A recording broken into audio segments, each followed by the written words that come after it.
Hi everyone, कैसे आप सब लोग। आई होप बहुत अच्छे होंगे, अपना रिसर्च भी बहुत अच्छे से करे होंगे। सो आज हम बात करने वाले हैं एक और फार्मा सेक्टर की बहुत ही शानदार कंपनी के बारे में। एक्चुअली इस कंपनी के बारे में बहुत ही कम लोगों को पता है। यूजुअल इन्वेस्टर्स इस कंपनी के बारे में बात नहीं करते। इवन पूरे यूट्यूब पे आपको इसको बहुत ही कम वीडियोस मिलेंगे, ना के बराबर। आई थिंक सिर्फ मैं ही हूँ जो आपको इतना डिटेल एनालिसिस इस कंपनी के बारे में देने जा रही हूँ। राइट, सो हाँ, बहुत इंटरेस्टिंग कंपनी है। इसमें आपको एक रियल लाइफ केस स्टडी भी जानने को मिलेगा। आई वुड से कि एक ऐसी कंपनी है, हाँ, हीरे जैसी है, पर इसके मालिक को खुद को नहीं पता कि मेरे पास इतनी शानदार कंपनी है या फिर मेरा पोर्टफोलियो इतना शानदार है। एकदम हीरे जैसी कंपनी है, मालिक को खुद को कोई अंदाज़ा नहीं है। एंड हाँ, अभी हम कह सकते हैं कि हीरा गुम चुका है कहीं ना कहीं। बहुत ही बड़ी ट्रेजेडी भी इस कंपनी के साथ में हुई है। सो एक बहुत ही रियल लाइफ सिनेरियो आपको जानने के लिए मिलेगा कि कैसे एक बहुत ही शानदार पोर्टफोलियो होने के बावजूद कंपनी को मिट्टी में मिलने में देर नहीं लगती है। स्टिल कंपनी बहुत शानदार है, इसीलिए मैं इसको कवर करी हूँ। अदरवाइज कोई आलतू फालतू होती मैं ध्यान तक नहीं देती। राइट, सो हाँ, बहुत ही डिटेल एनालिसिस इस वीडियो में करेंगे। इस कंपनी का नाम है Tyche industries and market cap is around 111, that is your almost 100 crore.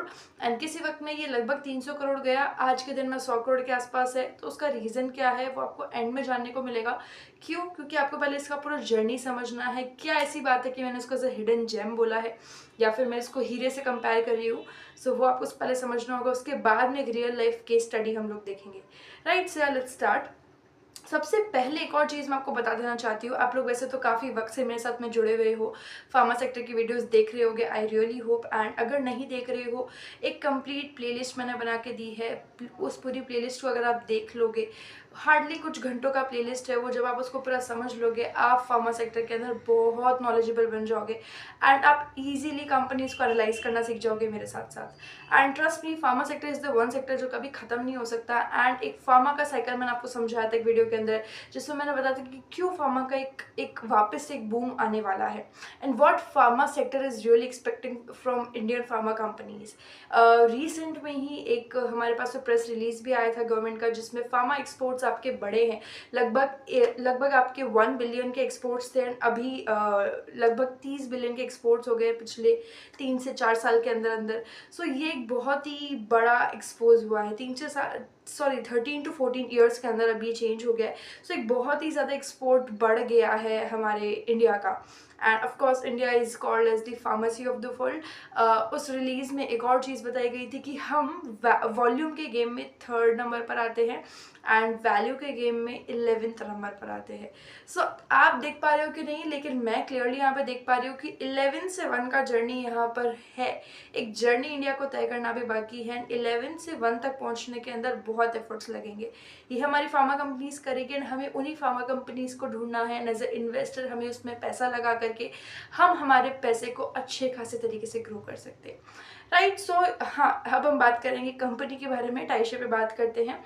हाँ, जो इंपॉर्टेंट चीज़ मैं आपको फिर से रिमाइंड करवाऊंगी कि फार्मा कंपनी को किस तरह से स्टडी किया जाता है, वो आपको पहले बता देती हूँ, वरना आप लोग खुद ही बोलोगे कि अरे ये क्या कर दिया वीडियो के अंदर। And I really want to say that कि यहाँ पर कोई ट्रेडिशनल तरीका नहीं चलता है कि आप वैल्यूएशंस को देखो, आप कंपनी का कंप्लीट फाइनेंशियल पढ़ो एंड आपने कंपनी को समझ लिया। नहीं, आई वुड से कि आपको 90% फोकस अपना बिजनेस मॉडल पे रखना होगा। लास्ट में 10% कि आपका मूड बन चुका है कि मुझे इस कंपनी में इन्वेस्ट करना है, तो आप फाइनेंशियल्स को स्टडी कर लो। ये एक सही तरीका होगा फार्मा कंपनी को फाइंड करने का। फार्मा कंपनी के लिए दो चीज़ बहुत इंपॉर्टेंट है, उसका हिस्ट्री और उसका future. The thing why am saying this कि हिस्ट्री आपको पहले देखना है कि कंपनी ने पिछले दौर में कैसे काम किया है। क्या उन्होंने कुछ नए तरह के पेटेंट्स लेके आ रहे थे, क्या कुछ नए इन्वेंशन कर रहे थे, नहीं कर रहे थे, क्या सिर्फ ऐसे ही बैठे थे, या फिर कोई एफडी का कुछ भी वार्निंग वगैरह आया या नहीं आया। तो वो आपको सबसे पहले चेक करना है। उसके बाद में फ्यूचर की बात हम प्रेजेंट से ही रिलेट करके करेंगे कि क्या कंपनी के पास फ्यूचर के लिए कुछ एपीआईज हैं जो कि अप्रूव हो चुके हैं, कंपनी जिन पर काम करी है। क्या कंपनी आगे चल के कोई ब्लॉकबस्टर एपीआई दे सकती है हमें, तो वो आपके लिए एक और इम्पॉर्टेंट पॉइंट बन जाता है यहाँ पर। Right. So this is why I am saying कि आपको 90% फोकस आपका एपीआई के पोर्टफोलियो या फिर कंपनी का जो भी बिजनेस मॉडल है उसका जो पोर्टफोलियो उस पर रखना होगा। एंड दैट इज व्हाई मैं टाइशे की स्टार्टिंग करूंगी उसके एपीआई के पोर्टफोलियो के साथ में। एपीआई कंपनी बनाती है, कंपनी इंटरमीडिएट्स बनाती है, कायरल इंटरमीडिएट्स बनाती है, केएसएम्स बनाती है एंड सीडीएमओ भी करती है। Chiral intermediates are the most important thing here, क्योंकि chiral intermediates is very synthesis जो है उसका केमिकल सिंथेसिस प्रोसेस जो है बहुत ही मुश्किल है। इसके बारे में मैंने एक डेडिकेटेड वीडियो बनाया था कायरल इंटरमीडिएट्स के बारे में, एंड इट्स लाइक एक बहुत ही टिपिकल प्रोसेस जिसका रहता है। सो फार्मा में अब तक आप समझ चुके होंगे कि जिसका प्रोसेस बहुत ही कॉम्प्लेक्स है उसको आगे चल करके रिवॉर्ड भी उतना ही अच्छा मिलता है। सो कंपनी बनाती है कायरल इंटरमीडिएट्स। आपको जानने में बहुत मजा आएगा कंपनी के बारे में। ड्रग बाय ड्रग मैं आपको समझाऊंगी कि हाँ किस ड्रग में कितनी अपॉर्चुनिटी है, क्यों ये ड्रग कंपनी का हीरो ड्रग बन सकता है। Right, so let's jump into the company का पोर्टफोलियो। आपको काफ़ी इंटरेस्टिंग चीज़ें जानने को मिलेगी। So when you actually look at Tyche का पोर्टफोलियो, तो इनका जो एपीआई का पोर्टफोलियो है वो 3 कैटेगरीज में डिवाइडेड है। पहला वो जो कि करंटली में आज की तारीख में कंपनी एक्चुअल में प्रोड्यूस करती है और सेल करती है। तो एक पोर्टफोलियो तो कंपनी का वो है जिसमें लगभग 17 तरह के एपीआईज आपके हैं। एक पोर्टफोलियो है जिसमें कंपनी के कुछ नए 2 ऐसे नए एपीआईज है जो कि कंपनी के ऑलमोस्ट रेडी है और कंपनी उसको लेके आने वाली है मार्केट के अंदर। सो एक तो वो इनका छोटा सा पोर्टफोलियो है 2 एपीआईज का। फिर आता है आपका लगभग 5 से 6 तरह के और नए एपीआईज है जो कि कंपनी फ्यूचर के लिए प्लान करके बैठी है एंड जिसके लिए अप्रूवल्स फाइल कर दिए गए हैं। बहुत जल्दी वो भी हमको देखने को मिल जाएंगे। राइट, सो आज हम बात करने वाले हैं उन्हीं सब एपीआईज के बारे में। 3 कैटेगरी में मैं इनके एपीआईज को डिवाइड करी हूँ। अभी एपीआई है ना, उसके बाद हम केएसएम भी देखेंगे। सो एपीआई को सबसे पहले समझते हैं। लगभग 17 तरह के एपीआई कंपनी के पास में है। नाम अगर लूँ तो बहुत, वैसे तो मैं एक चीज़ और बोल दूंगी कि नाम में मैं थोड़ा सा ऊपर नीचे हो सकती हूँ बिकॉज मैं फार्मा सेक्टर से बिलोंग नहीं करती हूँ। मैंने बड़ी मुश्किल से इनके प्रोनाउंसिएशन सीखे हैं and I can be wrong in pronunciation, right, but information एकदम अच्छी होगी, एकदम क्वालिटी लेड। सो कंपनी के जैसे पैरानासेट्रॉन, सिलोडोसिन, टेम्सुलिन एंड ग्लूकोसामाइन, इस तरह की कुछ दवाइयाँ कंपनी यूजुअली बनाती है। सो एक एक करके सारे के सारे आपके ड्रग को हम स्टडी करते हैं। Okay, so one more thing I want to say you, just give me a second.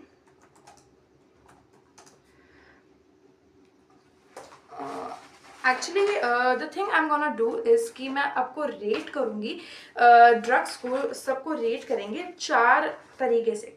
यानी कि आपको सबसे पहले देखना है कि कंपनी किस तरह के ड्रग्स तो हम पढ़ेंगे किस तरह के ड्रग बना रही है ऑफकोर्स, एंड इसके अलावा हम उसको रेट करेंगे कि हाँ उस ड्रग को कितनी रेटिंग मिलनी चाहिए।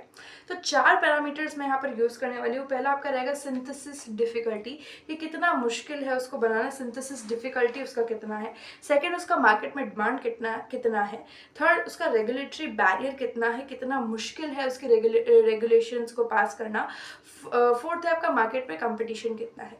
तो चारों ही पैरामीटर्स को 5 से मैं रेट करूँगी एंड लास्ट में एक नंबर निकलेगा जिसमें मुझे उसको जब आप 5 सबको प्लस करोगे तो आपका नंबर बनता है 20, एंड 20 में से अगर कंपनी की रेटिंग 18 से लेकर के 10-11 के आसपास है तो हम उस ड्रग को अच्छा मानेंगे। वैसे अगर 20 भी है तो भी गुड है, बट कंपनी के पास ऐसा कोई ड्रग नहीं है जिसकी रेटिंग 20 हो। Actually the number can start from 18 और 19। सो हम स्टडी करेंगे टिल 11 और 12 में भी।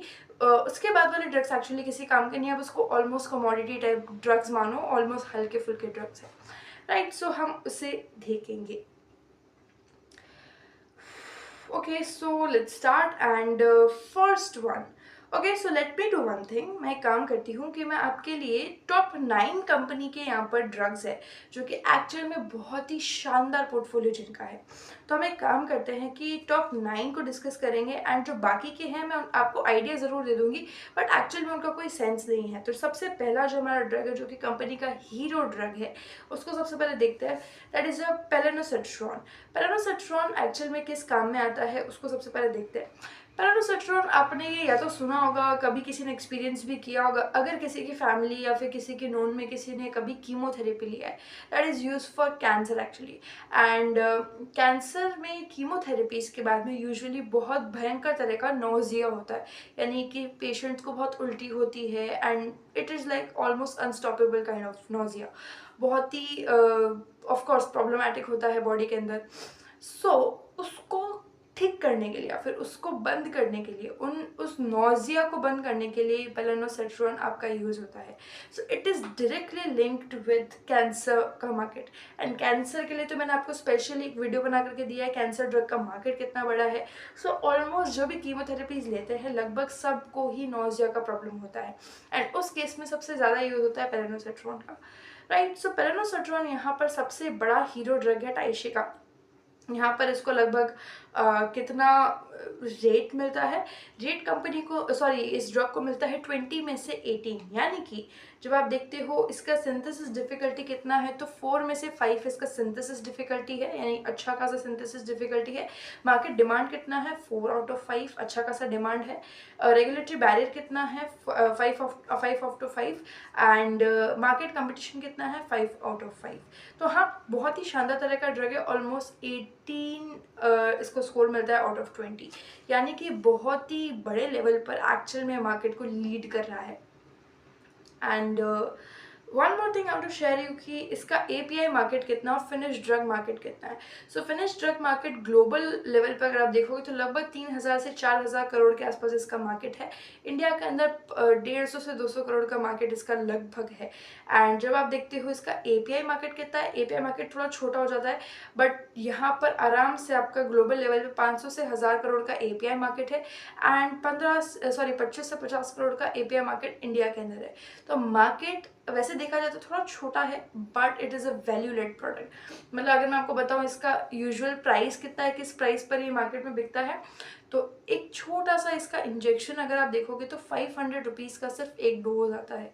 एंड अगर आप टैबलेट्स की बात करते हो तो 0.5 mg की टैबलेट्स आती है इसकी, ऑलमोस्ट 500 to 600 का वो पूरा स्ट्रिप आता है। So it's a very costly tablet, and जिसका यूज़ ऑलमोस्ट हर कीमोथेरेपी वाला इंसान कर रहा है।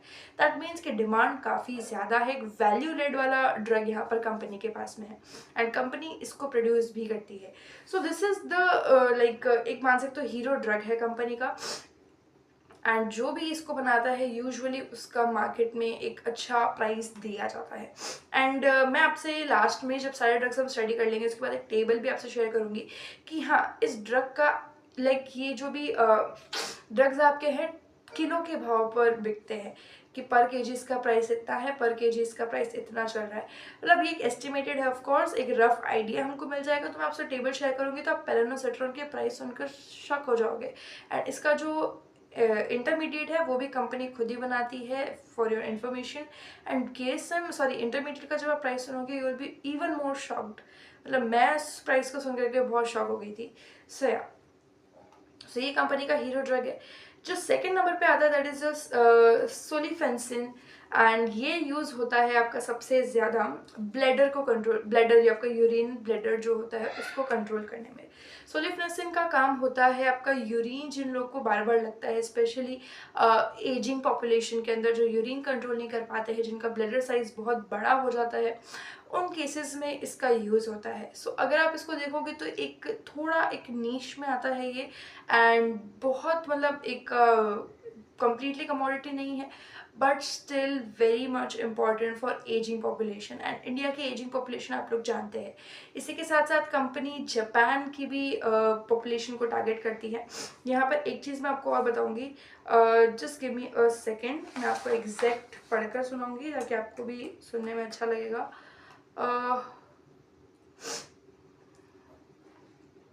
या सो कंपनी के पास में, टाइशे के पास में, आप खुद सुन करके बड़े शॉक हो जाओगे, USFDA, Japan, that is called your PDMA, and next is your WHO, and GMP, CDSCO भी जिसको बोला जाता है। ये सारे अप्रूवल्स कंपनी के पास में है। And one more from your Korean side. So Korean and Japan की पॉपुलेशन को भी ये लोग बेच सकते हैं।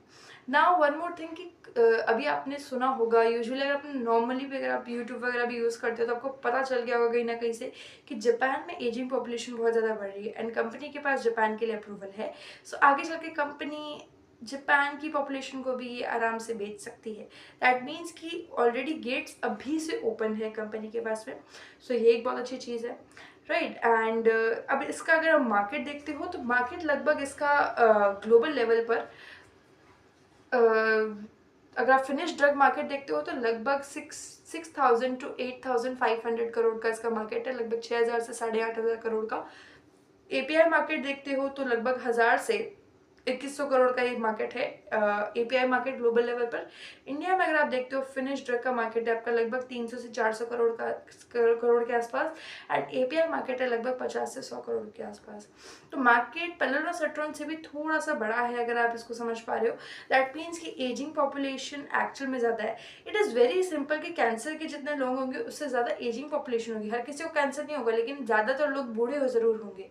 एक बेसिक रीजनिंग का अगर आप यहाँ पे थोड़ा सा लॉजिक लगाओ तो दैट मीन्स कि हाँ, एक एक जो डिमांड है वो एक ज़्यादा स्केल पर है एज़ कम्पेयर टू पेलोनोसेट्रॉन। बस पेलोनोसेट्रॉन में क्या है कि वो थोड़ा सा लाइक एक हाई वैल्यू ड्रग है, यहाँ पर वैल्यू एक्चुअल में है, यहाँ थोड़ा सा वॉल्यूम का गेम यहाँ पर आ जाता है, राइट। एंड कंपनी के पास यहाँ पर यूरोप के भी अप्रूवल्स है। सो ये बहुत ही शानदार चीज़ है कि कंपनी यूरोप में भी ईजीली सप्लाई कर सकती है एंड इवन कर रही होगी।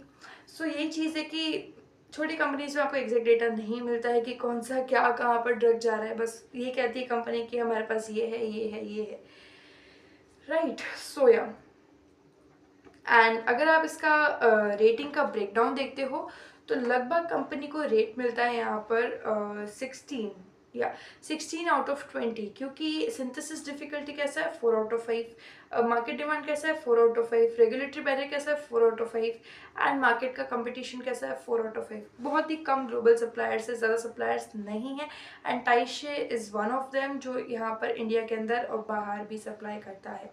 दैट मीन्स कि अच्छा खासा मार्केट टाइशे के पास में है। सो ये सेकंड ऐसा ड्रग है जिस पर टाइशे बहुत अच्छे से लाइक एक पूरा राज कर सकता है। And third is silodosin. Silodosin use होता है सबसे ज़्यादा, ओके। सो जो मेन होते हैं जैसे जैसे उनकी एज बढ़ती है, if you know a gland is present near the penis area जहाँ पर जिसे बोलते हैं प्रोस्टेट ग्लैंड, एंड धीरे धीरे वो ग्लैंड का एनलार्जमेंट होना शुरू हो जाता है जिसकी वजह से बहुत प्रॉब्लम्स होती है ऑफकोर्स। सो इस प्रॉब्लम को ठीक करने के लिए यहाँ पर आता है आपका सिलोडोसिन। सिलोडोसिन अगेन आपका एजिंग पॉपुलेशन में सबसे ज़्यादा है एंड थोड़ा सा नीश वाला कैटेगरी में फिर से आ जाता है। एंड यहाँ पर अगर आप देखोगे तो इंडिया में भी बहुत एजिंग पॉपुलेशन बढ़ रही है, जापान में बहुत ज़्यादा एजिंग पॉपुलेशन है, कंपनी वहाँ पर इजीली एक्सपोर्ट कर सकती है। दैट मीन्स अगेन मार्केट बहुत अच्छा है। ग्लोबल मार्केट की अगर आप बात करते हो, ग्लोबल मार्केट जो है लगभग 2,500 से 3,300 करोड़ के आसपास है कंपनी के पास में, सॉरी ग्लोबल मार्केट सोलोडोसिन का। एंड एपीआई मार्केट है लगभग 800 करोड़ के आसपास का। एंड अगर आप इंडिया में देखोगे तो लगभग 200 से 300 करोड़ का finish drug market and API market लगभग 30 से 75 करोड़ के आसपास, लगभग 100 करोड़ आप इसको मान सकते हो। तो मार्केट अगर आप देखोगे तो हाँ, काफ़ी अच्छा मार्केट यहाँ पे है इंडिया के पास में। दैट मीन्स कि डिमांड इसकी काफ़ी अच्छी है। वही है कि एजिंग पॉपुलेशन एंड यूजुअली होता है मैन के अंदर, तो वही है अच्छा खासा एक वॉल्यूम का गेम भी यहाँ पर थोड़ा आ जाता है। एंड यहाँ पर कंपनी के पास में यूरोप एंड जापान दोनों के अप्रूवल्स हैं। सिंथेसिस डिफिकल्टी अगर आप देखोगे 3 out of 5, market demand 4 out of 5, क्योंकि again ageing population and regulatory barrier 3 out of 5 and market competition 4 out of 5। यानी कि कंपटीशन अभी तक आपने नोटिस किया होगा सारे 3 जो ड्रग्स हमने पढ़े हैं अभी तक, तीनों ही ड्रग्स के अंदर कम है।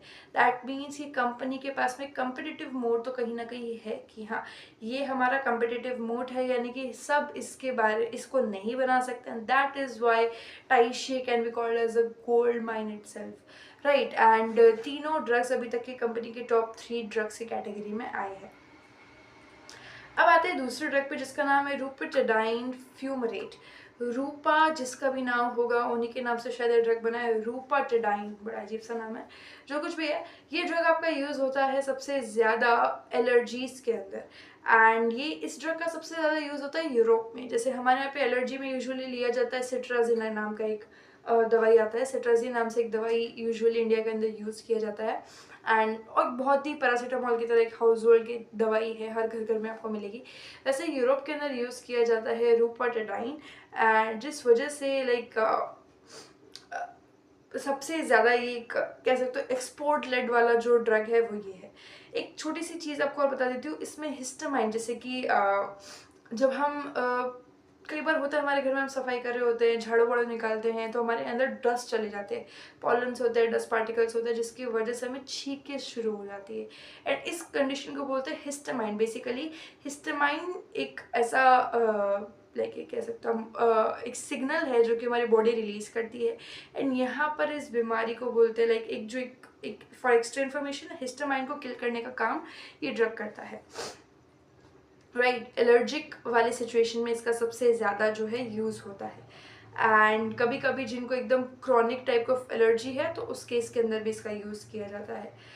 ईयू के अप्रूवल्स ऑफ कोर्स इनके पास में है, ओके। एंड इंडिया के अंदर भी ये बहुत अच्छे से यूज़ होता है, एक हाई कैटेगरी का ड्रग इसको माना जाता है। ग्लोबल लेवल पर अगर आप बात करते हो, फिनिश ड्रग मार्केट है लगभग 1600 से 3300 करोड़ का, एंड एपीआई मार्केट है लगभग 250 से 800 करोड़ के आसपास का, एंड इंडिया के अंदर 100 से 200 करोड़ का finish drug market, and API market लगभग 50 करोड़ के आसपास। तो हाँ, ठीक ठाक मार्केट है, एंड आप इसको एक एलर्जी के अंदर भी एक हाई लेवल वाला ड्रग जो है कंसिडर कर सकते हो। तो हाँ, जिन लोगों को बहुत ज़्यादा क्रॉनिक एलर्जी हो जाती है इंडिया के अंदर, उनके लिए यूज़ किया जाता है।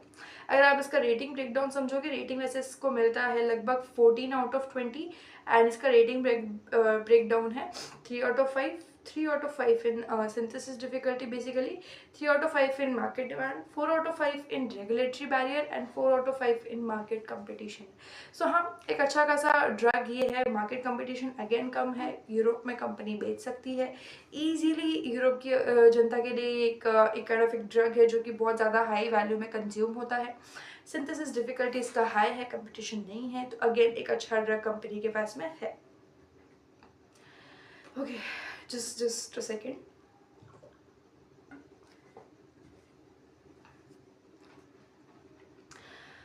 नेक्स्ट है आपका रेसा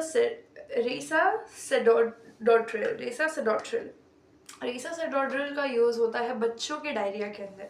जब बच्चों को डायरिया की प्रॉब्लम होती है, बहुत ज़्यादा होती है, एंड बेसिकली एकदम फ्लूइड जैसा उनको वेस्ट निकलता है, इंटेस्टाइन की प्रॉब्लम की वजह से यूजुअली कॉज होता है, तो उस केस में ये दिया जाता है, एंड इसका जो डिमांड है, ऑफ कोर्स इंडिया के अंदर बहुत बच्चे पैदा होते हैं, यूजुअली बच्चों को डायरिया होता है, तो उस केस में इसको दिया जाता है, राइट। एंड ये यूजुअली पेन किलर का भी काम करता है एक तरह से, एंड डायरिया को कॉज करने का भी काम करता है, एंड बच्चों के लिए सेफ कंसिडर किया जाता है, एंड समटाइम्स अडल्ट्स में भी यूज़ होता है। जो 18 साल से कम के बच्चे हैं या उससे ऊपर है थोड़े बहुत, मैं भी एक तरह से बच्ची ही हूँ तो यूजुअली अडल्ट्स के लिए भी यूज़ होता है किसी किसी केसेस में, राइट। एंड जो भी डेवलपिंग कंट्रीज़ है जहाँ पर बच्चों का जो बर्थ रेट है वो ज़्यादा है, उस कंट्रीज़ में WHO इस ड्रग को रिकमेंड करता है कि हाँ, this is a safe drug, and ऐसी कंट्रीज जहाँ पर ज़्यादा बर्थ रेट है they can use it, and India is one of them जहाँ पर बहुत बच्चे पैदा होते हैं हर साल।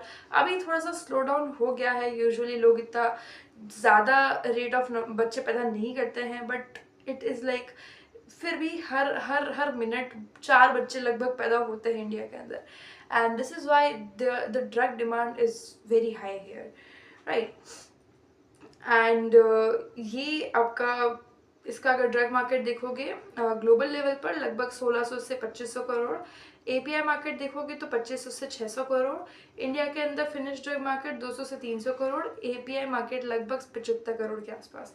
तो मार्केट अच्छा है, एंड अगेन इसको भी यूरोप में कंसिडर किया जाता है, रिकमेंड किया जाता है, तो यूरोप में कंपनी ऑफ कोर्स बेच सकती है, तो अगेन लेवरेज कंपनी को यहाँ पे मिलता है यूरोप का। यूरोप से बड़ी दोस्ती है कंपनी की, एंड उतनी बुरी दुश्मनी यूएसएफडी से। आप समझोगे बाद में ऐसा क्यों, ओके। एंड ये एक नीश मॉलिक्यूल के अंदर आता है, क्योंकि वही है कि बच्चों के लिए इसको बनाया जा रहा है। एक बहुत ही नॉर्मल तरह का ये नहीं ड्रग है कि अडल्ट्स में चल गया, नहीं, बच्चों के लिए है। तो हर चीज़ जहाँ पे बच्चे आते हैं, because that's a vulnerable section of a society, तो वहाँ पर एक्स्ट्रा सेफ्टी मार्जिन आ जाते हैं, राइट। एंड यहाँ पर ओके, सो इसको ORS अगर आपने सुना होगा, ओरल रिहाइड्रेशन सॉल्यूशंस जिसे हम बोलते हैं, उसके फॉर्म में भी इसको बनाया जाता है, यानी कि उसका जो फॉर्मुलेशन है उस API का, वो ORS के फॉर्म में, यानी कि ओरल डोजेज के फॉर्म में भी दिया जाता है। सो एक और अगेन थोड़ा और नीश हो गया है देखा जाए तो, एंड दिस इज़ वाई एक थोड़ा सा डिमांड यहाँ पर और बढ़ जाता है, राइट। एंड सिंथेसिस डिफिकल्टीज का लगभग 3/5 है, मार्केट डिमांड लगभग 3/5, and regulatory barrier 4/5, market competition 4/5। ये बहुत ही क्लियर एंड शानदार चीज़ है कि अभी तक जितने भी ड्रग्स हमने पढ़े हैं, लगभग सभी का demand, sorry just give me second, लगभग सभी का कंपटीशन जो है टाइशी का शानदार, सबके अंदर ऑलमोस्ट 4/5 की रेटिंग कंपनी को मिल रही है, यानी कि बहुत ही ज़्यादा लिमिटेड ग्लोबल सप्लायर्स है।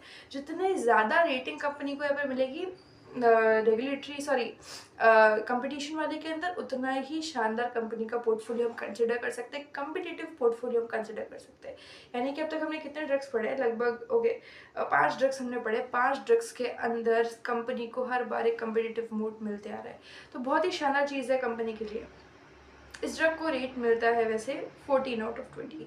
अब इससे नीचे आप जा सकते हैं, बट हाँ कोई मतलब नहीं है, बट स्टिल थोड़ा सा हम लोग और देखेंगे, 1-2 ड्रग्स हम और देखते हैं टिल द लेवल ऑफ 11 और 12। So next is your sertraline, and sertraline आपके वैसे देखा जाए तो 2 फॉर्म के अंदर होता है, फॉर्म 1 एंड फॉर्म 2। ये मैं आपको एक इंपॉर्टेंट चीज़ समझा रही हूँ, जो कि और भी आपको किसी कंपनी में देखने को मिल सकता है। यूजुअली फार्मा कंपनीज के अंदर ऐसा होता है, स्पेशली API बनाने वाली कंपनीज के अंदर। इसका ये मतलब है फॉर्म 1 एंड फॉर्म 2 कि जैसे कि एक ही चीज़ के 2 रूप, है ना, मतलब कि जिस लाइक कि जैसे ये शर्ट है, अब इस शर्ट का जो भी फैब्रिक है, उसी सेम फैब्रिक से मैं कुछ, मान लो इस शर्ट को ही, इस शर्ट का जो प्रिंट है, फैब्रिक है, उसी से मैं एक मान लो एक स्कर्ट बना दूँ, या फिर एक कोई भी ड्रेस बना दूँ दूसरी, इस शर्ट के अलावा मैं कोई और ड्रेस बना दूँ, तो उसका जो रूप है, रंग है, काम है, प्रॉपर्टीज़ है, वो सब सेम है, बस ये है कि वो थोड़ी अलग होगी। That is your form 1 and form 2। जैसे कि मेडिसिन के अंदर भी होता है, एक ही दवाई के 2 रूप, यानी कि दोनों की प्रॉपर्टीज़ लगभग सेम होगी, लगभग दोनों अलग होगी, बट दोनों के अंदर कुछ डिफरेंसेस होंगे बेस्ड ऑन उसका यूज़, कि हाँ उसको यूज़ कैसे करना है। कई बार होता है ना कि हमें सेम ही ड्रग में और पावर का चाहिए, समटाइम्स उसका mg एडजस्ट किया जाता है, डॉक्टर आपको हाई पावर लिख देता है कि हाँ चलो अभी 5 mg ले लो, 10 mg ले लो, बट समटाइम्स आपका 10 mg में भी काम नहीं होता है, तो डॉक्टर क्या करेगा ना, आपको उसका ही एक एडवांस वर्जन, सेम ही ड्रग का एडवांस वर्जन, या फिर उसी को डिक्रीज करके कोई और वर्जन देगा। ड्रग सेम है, बस उसका फॉर्म अलग है, यानी वो आपको बॉडी में किसी और फॉर्म से, किसी और तरीके से आपकी बॉडी में रिएक्ट करेगा।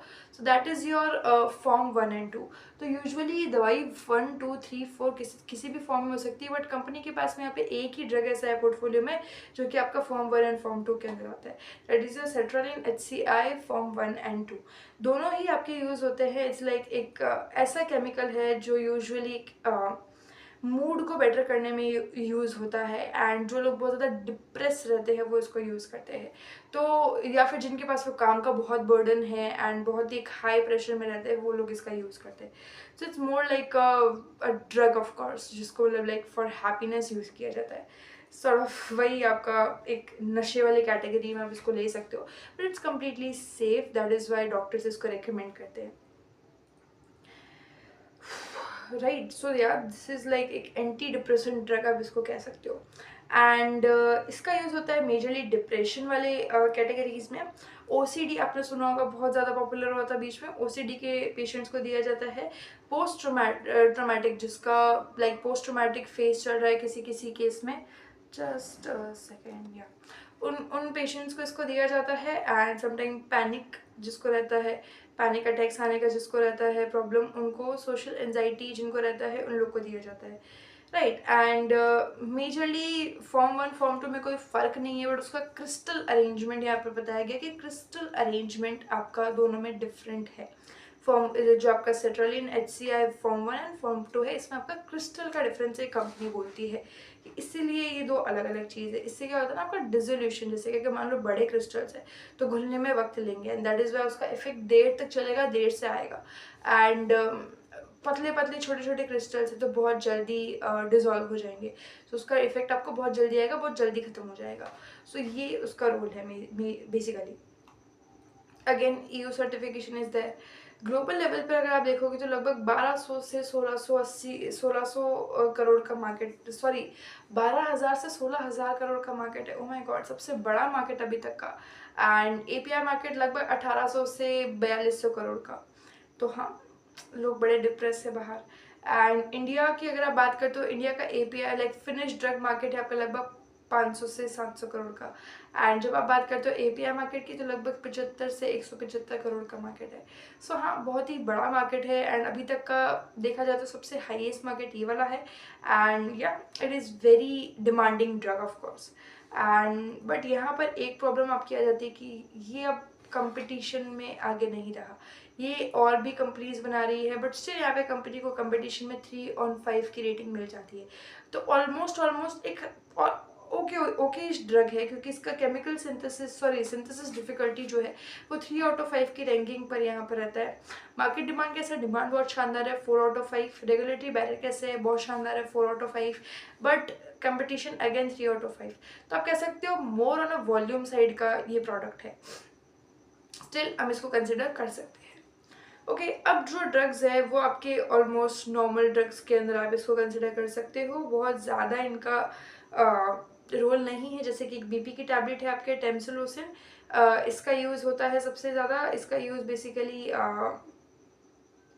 नॉर्मल ओके, थोड़ा सा एक तो BP के अंदर इसका ब्लड प्रेशर का थोड़ा रहता है, एंड जिन लोग को थोड़ा सा मसल रिलैक्स का प्रॉब्लम होता है उनके अंदर होता है। एंड समटाइम्स इसका यूज़ प्रोस्टेट एंड ब्लैडर में भी किया जाता है। एक्चुअली जब आपका इसका देखो कनेक्शन मैं आपको बताती हूँ, जब आपके मसल्स टाइट हो जाते हैं तो प्रोस्टेट एंड ब्लैडर भी आपका लाइक कंप्रेस होता है एंड यूजुअली यूरिन पास नहीं हो पाता है। तो इसका कहीं ना कहीं रिलेशन BP से भी है। जब आपका ब्लड थोड़ा सा लाइक बेटर फ्लो में आता है, मसल्स रिलैक्स होते हैं एंड आपका यूरिन पास होने लगता है, सो उस केस में इसका सबसे ज़्यादा यूज़ किया जाता है।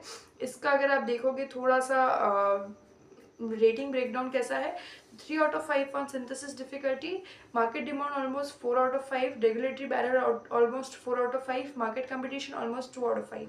तो हाँ, मार्केट कंपटीशन घट गया और मेरा इंटरेस्ट भी वहीं से घट गया कि हाँ ठीक है, सिंथेसिस डिफिकल्टी हाई है, मैं समझती हूँ, बट कंपटीशन है इतना है कि आप कंपटीशन से लड़ते लड़ते ही थक जाओगे कि आपको एंड में जाकर अपना प्राइस गिराना ही पड़ेगा। एंड जहाँ पर प्राइस कॉम्प्रोमाइज हो, that is not a good deal for me. So I generally don't prefer those drug जिनका मार्केट कंपटीशन बहुत ज़्यादा होता है। हो गया, नहीं करनी चाहिए ना मुझे छेड़खानी, या okay. Next is your tenofovir and इसका यूज़ होता है आपका usually okay, this is a good drug I would say. हाँ, नंबर्स कुछ भी कह सकते हैं, बट एक बात को समझो, आप खुद सुन के बहुत आपको लगेगा कि हाँ एक्चुअल में एक अच्छा ड्रग हो सकता है अगर इस पर ठीक से काम किया जाए। This is actually use for HIV, and HIV आप सब लोग जानते हैं कितना एक कॉशियस टाइप ऑफ डिजीज़ है। एंड इसके अगर आप रेटिंग्स की बात करते हो तो synthesis difficulty 3/5, market demand 4/5, regulatory barrier almost 3/5, market competition 3/5।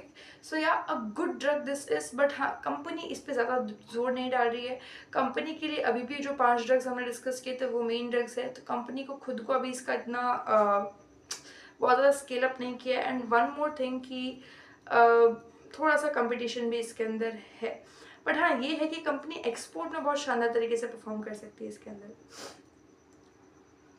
अब जो आपके ड्रग्स हैं उनको डिस्कस करने का कोई मतलब नहीं है, यूजुअली आपके जॉइंट हेल्थ से रिलेटेड हैं, थोड़ा बहुत आपका एंजाइटी हो गया, थोड़ा बहुत आपका यूरिन इन्फेक्शन हो गया, उससे रिलेटेड ड्रग्स है, anti depressant type of drugs भी है, बट सबकी रेटिंग 10 से नीचे है एंड उन ड्रग्स पे जाने का कोई सेंस नहीं है। So I am not going to discuss those. And usually UTI से रिलेटेड है, थोड़ा सा एंटी डिप्रेसेंट से रिलेटेड है, बट कमोडिटी ड्रग्स है जो कि हर कोई ले सकता है, नहीं इनकी टैबलेट्स टाइप वो वाला है एकदम, जिनका मार्केट बहुत बड़ा है, डिमांड बहुत ज़्यादा है, but again not very valuable drugs. So we got three types of drugs which are really best. Those are पैरानोसेट्रॉन जो कि आपका अगेन मैंने आपको बताया था कीमोथेरेपी के नोजिया को ट्रीट करता है। सोलिफेंसिन आपका एजिंग पॉपुलेशन के लिए जो यूरिन का प्रॉब्लम है उसको ठीक करता है। एंड योर सेट्रालिन, तो ये सब में इसका ये जो तीन ड्रग्स है ये रियली इंपॉर्टेंट ड्रग्स है कंपनी के लिए। ये रीज़न आप अभी जान चुके हो, हमने अभी ड्रग्स को स्टडी किया, नहीं समझ में आया रिवाइंड कर लेना, लिख के रखना बहुत इंपॉर्टेंट है। आप भूल जाओगे ये सब चीज़ एंड किसी दिन जब टाइशे होगा आप खुद बोलोगे अरे क्या हो गया, फिर आप ये मेरा वीडियो ढूंढोगे। उससे अच्छा अभी लिख के रखो, अभी समझो, अभी वक्त है, कोई इस कंपनी के बारे में नहीं जानता है।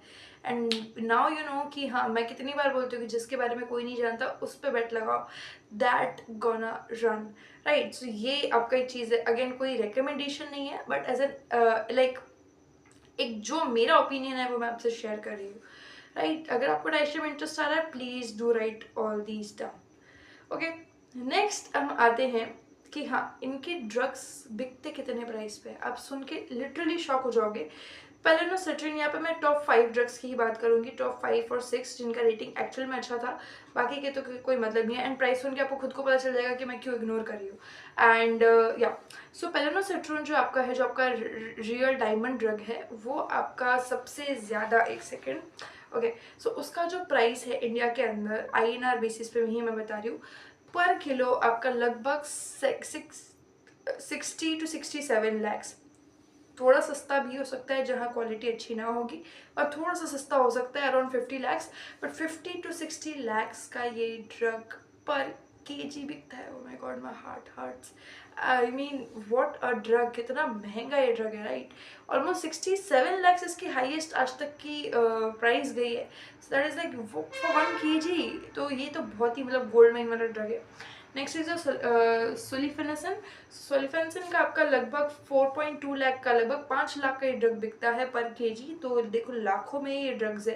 एंड सिलिडोसिन जिसकी हमने अभी बात की थी, तो ये भी लगभग 5 लाख का आपका रहता है। टेनोवोफिर जो आपका HIV वाला ड्रग था, ये लगभग आपका 5 लाख का रहता है, तो इसको भी आप कंसिडर कर सकते हो। रूपाटेडाइन, इसको आप लोग लगभग 2 लाख का कंसिडर कर सकते हो, 1.7 से 2 लाख पर केजी बिकता है। लेटर ऑन टेम्सुलोसिन, ये लगभग 1.2 लाख का लगभग बिकता है। एंड सेट्रालिन, ये लगभग 65,000 पर किलो उसका बिकता है। फिर आपका नीचे आते आते आते आते पूरा कम हो जाएगा। एंड जो ड्रग्स लगभग 50,000 से नीचे है उस पर हमें ध्यान नहीं देना है। एंड लास्ट जो आपका है जो लगभग 50,000 से ऊपर है, that is your sertraline form 2। So 1 and 2 दोनों ही बहुत शानदार है। तो अब आपको समझ में आ गया किस किस ड्रग पे फोकस करना है। सेट्रालिन पे करो, टेम्सुलोसिन पे करो, रूपाटेडाइन पे करो, टेनोवोफिर पे करो, सिलिडोसिन पे करो, सोलिफिनेसिन पे करो और पैरानोसेट्रॉन पे करो। ये ऐसे कुछ ड्रग्स है, कितने हो गए, लगभग 8 ड्रग्स ऐसे हैं जो कि बहुत मतलब एक्सपेंसिव ड्रग्स है, जिनका डिमांड बहुत ज़्यादा है। कॉम्पिटिटिव मोड कंपनी के पास में है, यूरोप मार्केट खुला पड़ा है, जापान मार्केट खुला पड़ा है, जिन पे जाकर कंपनी आराम से एक बहुत ही बड़े लेवल पर API बेच सकती है। तो ये 8 ड्रग पे आपको सबसे ज़्यादा फोकस करना है। ये 8 ड्रग ऐसे जो कंपनी को एक बहुत ही शानदार कंपनी बना सकते हैं। तो हाँ, API हमने समझ लिया कि क्या सीन है API का, किस तरह से हम इसको यूज़ करने वाले हैं, किस तरह से हम इसको कम्प्लीटली समझ चुके हैं ऑलमोस्ट कि हाँ API Y it is really really important, कौन कौन से API कंपनी के लिए गोल्ड माइन का काम करे, right. And if you really want let me know, अगर आपको सच में सारे API समझने हैं, do let me know in the comments. मैं आपको सारे API समझा दूंगी, मुझे इसमें कोई प्रॉब्लम नहीं है, बट वही है कि उनको समझने का कोई मतलब नहीं है। बट आउट ऑफ क्यूरियोसिटी अगर किसी को समझना है so you can let me know, right.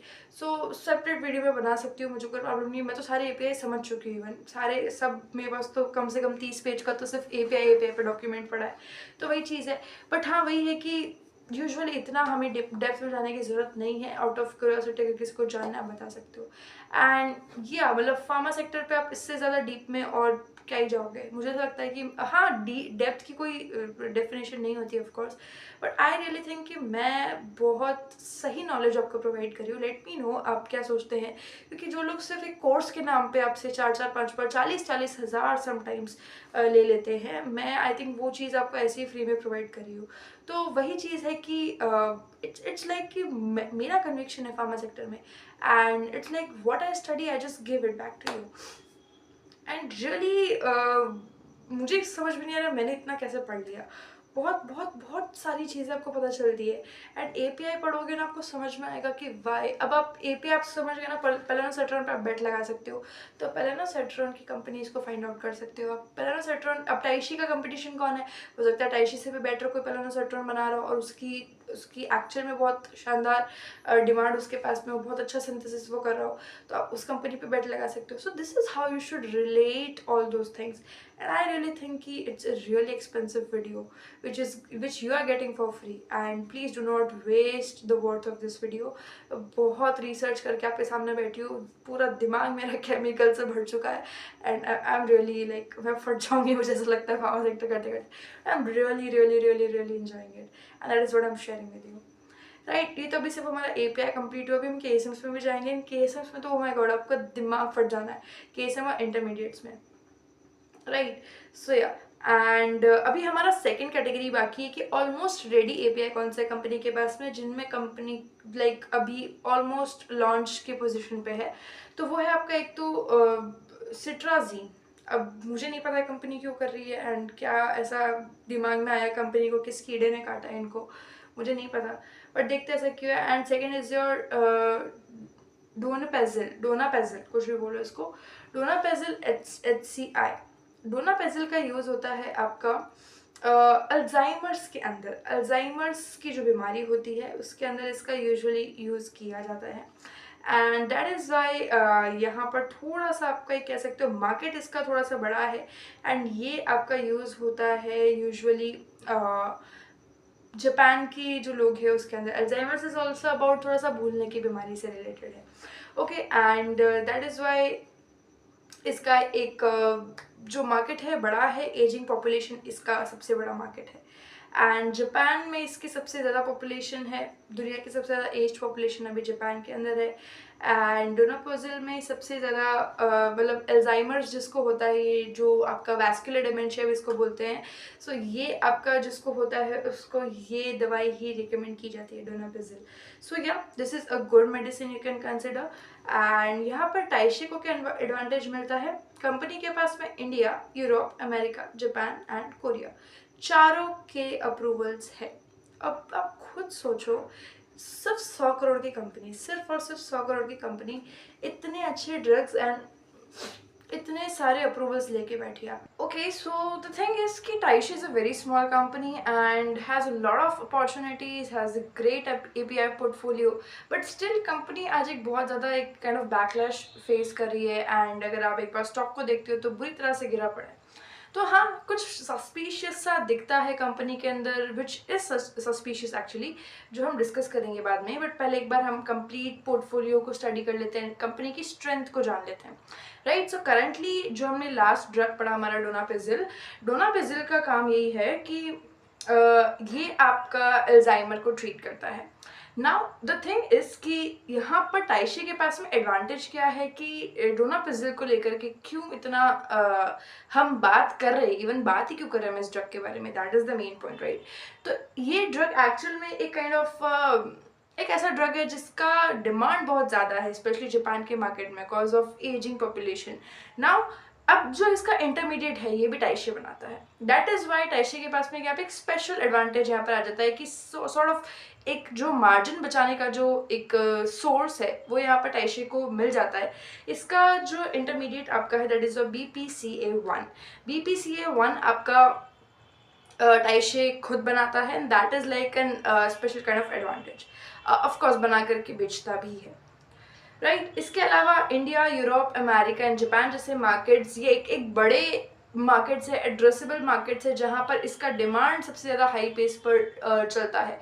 अब इसके अंदर से भी कुछ मार्केट्स ऑलरेडी कंपनी के पास में अप्रूवल्स है, so that again becomes a good point for the company. Right. इसका डिमांड काफ़ी हद तक ग्रोइंग है। अगर आप देखते हो आने वाले 25 साल के अंदर अंदर, तो जो आज के मुकाबले जो इसका मार्केट है 2024-25 के आसपास का, that was 55 million approx Alzheimer's का मार्केट। एंड आने वाले कुछ सालों में लगभग 140 मिलियन का मार्केट हो जाएगा आने वाले 25 साल के अंदर अंदर। That is like 3 times of the particular which it was in 2024। That means कि एक मार्केट, एक डिमांड जो है एक बहुत ही हाई ग्रोथ पे है। दिस बिकम्स एन अगेन एक अपॉर्चुनिटी बन जाता है। एडवांटेज तो हम इसको नहीं बोल सकते, बट एक काइंड ऑफ अपॉर्चुनिटी बन जाता है for डिटाइशी, right.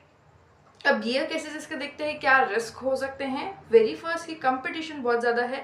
Sun Pharma, doctor Reddy, Aurobindo जैसी कंपनीज इसको ऑलरेडी मैन्युफैक्चर कर रही है। सो कंपटीशन के मामले में टाइशे यहाँ पे थोड़ा पीछे रह सकता है। बट अगेन वन पॉइंट कि आपको देखना है कि टाइशे एपीआई बना रहा है या फिर फॉर्मुलेशन बना रहा है। जिसको हम एज ए कंपिटिटर डिसाइड कर सकते हैं वो मेजरली आपके फॉर्मुलेशन बनाने वाली कंपनीज भी हो सकती है। नाउ कंपटीशन टाइशे को स्टिल उनसे है। जैसे अगर आप बात करते हो आपके सन फार्मा की एंड डिवीज की, ये ऑलरेडी एपीआई भी बनाते हैं खुद से ही एंड खुद ही से उसका फॉर्मुलेशन भी बनाते हैं। Now here comes the main point कि अगर वो इसका एपीआई खुद से बना रहे तो नाउ इंटरमीडिएट्स के लिए शायद वो टाइशे से प्रोक्योर करे, तो somewhat Tyche can become there like उनका मैन्युफैक्चरर बन सकता है। अब ये चीज़ टाइशे ने डिस्क्लोज नहीं की कि किस किस कंपनीज को सप्लाई करते हैं। Of course that is a confidential information. Usually companies आपको फार्मा में से नहीं मिलेगी जो ये चीज़ डिस्क्लोज करती होंगी। एंड द थिंग इज कि आपको स्टिल खुद ही से एक छोटा सा कनेक्शन बनाने की कोशिश करनी होगी कि हाँ, how can we relate those things. अब डिवीज इनका कंपिटिटर भी हो सकता है, इनका क्लाइंट भी हो सकता है, अंदर ही अंदर कोई नहीं जानता है। नाउ टाइशे के पास स्टिल एडवांटेज है कि बहुत सारे जो Tyche is like a raw material supplier. So competitor usually raw materials में कम होते हैं। हमेशा आपको एक मार्केट के अंदर रिटेलर्स की क्वांटिटी ज़्यादा दिखेगी, होलसेलर्स की क्वांटिटी हमेशा थोड़ी सी कम आपको दिखती है। द थिंग इज कि सेम होलसेलर 10 तरह के रिटेलर्स को सप्लाई कर रहा होगा, जिससे हम आपस में कंपटीटर मानते हैं, उन सबका होलसेलर एक ही होता है अंदर ही अंदर। सो होलसेलर के अगर एक नॉर्मल से पर्सपेक्टिव से अगर मैं आपको समझाऊँ तो that is your Tyche, right? Now one more thing which I found a little risky here कि कंपनी के पास में DMF फाइलिंग्स नहीं है। अभी कंपनी ने अप्लाई कर रखा है इन द सेंस कि अभी ये बन रहा है, not in the complete stage. And इसका कोई टाइम लिमिट कंपनी ने नहीं दिया है कि ये विद इन इस वक्त के अंदर ये बन जाएगा। No, the company hasn't given any information. DMF filings क्या होती है? That is a drug master filings. That is basically kind of आप उसका जो इंटेलेक्चुअल प्रॉपर्टी है उसको कंट्रोल एंड प्रोटेक्ट करने के लिए DMF फाइल्स होते हैं। यूजुअली ये FDA के थ्रू होते हैं। सो हाँ, कंपनी अभी DMF फाइलिंग्स के चक्कर में अटकी हुई है। And DMF is a very common thing जो कि हर फार्मा कंपनी के लिए लाइक होना चाहिए फार्मा कंपनी के पास में, एंड जिससे उनको थोड़ा एक प्रोटेक्शन काइंड ऑफ चीज़ मिलती है। सो DMF अभी कंपनी के पास में नहीं है, so that becomes a little risky point over here. Now one more point I want to tell here कि Alzheimer's is a good market. Alzheimer's बीमारी का बड़ा मार्केट है, बट जो दवाई का मार्केट अभी थोड़ा सा डाइवर्सिफाई होते जा रहा है। The reason for that is कि जो आपके नए ड्रग्स है वो डेवलप हो रहे हैं for Alzheimer's. Yes, not on a big scale, still donepezil is considered for Alzheimer's, but new drugs are also entering in the market of Alzheimer's. So हाँ, एक competition आपको वहाँ से भी देखने को मिलता है। But one thing for the Tyche कि आज अगर ये डोनापिजिल को लेकर के इतना काम कर रहे हैं, तो हो सकता है आफ्टर दे लॉन्च द डोनापिजिल इनके लिए वो ड्रग का मार्केट भी ओपन हो जाए and they can become really like able to address that market as well. तो ये जो चीज़ है ये अपॉर्चुनिटी में बदलना दिखता है कि हाँ, शायद ये कंपनी इसको अपॉर्चुनिटी में बदल सके। But still we can't have a lot of like एक पर्टिकुलर इसी ड्रग को लेकर के हम इतना ज़्यादा नहीं देख सकते कि होगा नहीं होगा। वो ओवरऑल आपकी कभी भी कंपनी के एक ड्रग पे नहीं बात करनी, आपको ओवरऑल ड्रग के पोर्टफोलियो को लेकर हमेशा कंपनी के ऊपर कन्विक्शन बिल्ड करना है। हर कंपनी का पूरा ड्रग पोर्टफोलियो अच्छा नहीं हो सकता। ऐसे अगर आप देखोगे तो हर कंपनी का हर ड्रग अच्छा नहीं होता है। कंपनी कुछ ड्रग सिर्फ कैश जनरेशन के लिए करती है, कुछ ड्रग सिर्फ मार्केट को एक्वायर करने के लिए करती है। द मेन थिंग जो आपको देखनी है किसी भी कंपनी में कि उसके 2 या 3 अगर हीरो ड्रग्स है, नॉट इवन 2-3, अगर एक भी हीरो ड्रग कंपनी के अंदर है जिसपे वो एक्चुअल में मोनोपोली लेकर के आ सकते हैं, that is where game begins. And अगर 2 से 3 हीरो ड्रग्स है वो तो फिर सोने पे सुहागे वाली बात हो जाती है, right. So this is like how you should find a good pharma company. API portfolio study is a must, otherwise आप फंस जाओगे, आपको पता ही नहीं चलेगा कि हाँ हो क्या रहा है कंपनी के अंदर एंड क्यों ये स्टॉक चल रहा है क्यों नहीं चल रहा है, फिर आप ना बहुत ही बुरी तरीके से फंस जाने वाले हो, आपको कोई वहाँ पे गाइड करने नहीं आएगा and your money gonna suffer a lot, let me tell you this, right. अगर आप नहीं पढ़ोगे फार्मा के बारे में, फार्मा उन लोगों के लिए बिल्कुल नहीं है जिन लोगों को कोई नाता नहीं है कि हाँ हमको क्या हो रहा है क्या नहीं हो रहा है, वो सब देखने से no no, pharma is not for those kind of peoples. You need to study, you need to know about pharma, you need to know the concept जो मैंने आपको इतनी बार वीडियोज में बताए हैं। Lot of concept are there, API formulations, ये तरह के अप्रूवल्स, ये सब कुछ मैंने आपको सब कुछ एक्सप्लेन किया है। फार्मा का पूरा प्लेलिस्ट मेरे चैनल पे आपको मिलेगा, that is very much particularly मैंने उसको स्ट्रक्चरली बनाया है कि हाँ जब एक नया इंसान आ रहा है जिसको कोई आइडिया नहीं फार्मा के बारे में, still he can have a lot of idea and उनको एक नॉलेज मिल जाए। सो अगर अभी भी आपको कंप्लीट आइडिया नहीं है about pharma, do check that playlist out, that is really helpful for you. Now one more thing जो बहुत लोग इग्नोर करेंगे और जिन्होंने अगर आधा अधूरा सुना है या आधा अधूरा इन्फॉर्मेशन लिया है, वो लोग के लिए एकदम 1000 DS काइंड ऑफ चीज़ हो सकती है अगर आप इस पॉइंट को नहीं सुनोगे। ये जो मैं बोलने वाली हूँ दैट इज़ लाइक एक real scenario. The thing is, मैंने आपको बहुत बार इस वीडियो में बोला कि कंपनी के पास में जापान के अप्रूवल्स है, company can sell to Japan and Korea kind of countries. Now the main thing कि अगर किसी कंपनी के पास में अप्रूवल्स है दैट डजंट मीन कि company can make big revenue, नहीं। अप्रूवल्स रेवेन्यू लेकर नहीं आते, अप्रूवल्स बस एक गेट खोलते हैं आपके लिए। वहाँ जाना, वहाँ अपना खुद का मार्केट बनाना, वहाँ अपना डिस्ट्रीब्यूशन एस्टैब्लिश करना एक कंपनी के ऊपर होता है। तो जस्ट बिकॉज कंपनी के पास में जापान, कोरिया, यूरोप के अप्रूवल्स है दैट डजंट मीन कि कंपनी वहाँ पर एक बहुत शानदार मार्केट डेवलप कर सकती है। इट इज़ लाइक कि आपने मान लो कोई एक शॉप खोल ली, तो शॉप खोलना is not like the main game. वो ये नहीं है कि आपने बस दुकान खोल के बैठे हो एंड यू आर लाइक हाँ अभी तो सब हो जाएगा, I am making revenue. No, that is the starting of making revenue. अभी आपको सिर्फ दुकान की चाबी मिली है कि हाँ you can have your own shop, but आपको उसको चलाना, वहाँ पे अपना डिस्ट्रीब्यूशन मेंटेन करना, अपना रॉ मटेरियल प्रोक्योर करना, उससे फिर अपना मेन प्रोडक्ट बना के उसको बेचना है, जो कुछ भी है जिस तरह से भी आप कर रहे हैं, वो पूरा एक अलग गेम है। And that is why I am saying here कि जापान में घुसना मतलब ये नहीं कि जापान का मार्केट इनका हो गया, नहीं। There are lot of already जो कंपिटिटर्स वहाँ पर है, खुद के जापान की भी बहुत सारी ऐसे कंपनीज होगी जो सेम टाइप ऑफ ड्रग बना रही है। द सेकेंड थिंग कि जापान में जाकर के डिस्ट्रीब्यूशन जब तक कंपनी नहीं बनाएगी, company can not make even like एक मिनिमल सा रेवेन्यू भी नहीं जनरेट कर सकती। तो that is again a big big big risk. अगर कंपनी अपने मार्केट को एड्रेस नहीं कर पा रही है, वहाँ पर काम नहीं कर पा रही है, दैट डजंट मीन कि हाँ मतलब आप फिर उस पर बेट ले नहीं सकते हो इतना आसानी से, आपको बहुत चीज़ें देखनी होगी उसके बाद में। एंड या जस्ट बिकॉज कंपनी के पास अप्रूवल्स है, इसलिए आपको अप्रूवल्स देख के नहीं फंसना, आपको देखना है कि एक्चुअल में रेवेन्यू कितना आ पा रहा है और कितना नहीं आ पा रहा है, एंड उस ड्रग की डिमांड उस कंट्री में उस पर्टिकुलर जगह पर कितनी है, राइट। सो अब हम अगर इस ड्रग का एक लाइक रेटिंग का ब्रेकडाउन देखें, किस टाइप से इसका ब्रेकडाउन किया जाए, 20 में से कितना रेट किया जाए। सिंथेसिस डिफिकल्टी इसका कितना है, 3 out of 5। This is like a good kind of synthesis.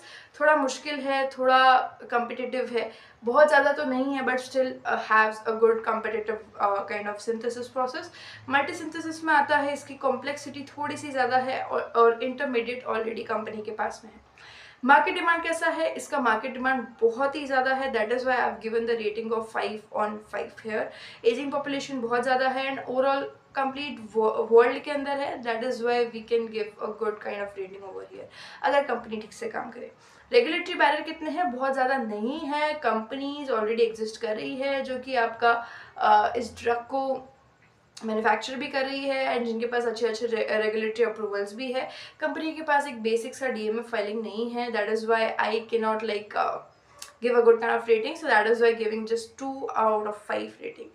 Market competition कितना है, 2 आउट ऑफ 5। सन फार्मा, डॉक्टर रेड्डीज जैसी कंपनी ऑलरेडी मैन्युफैक्चर कर रही है, एक्सपोर्ट भी करती है।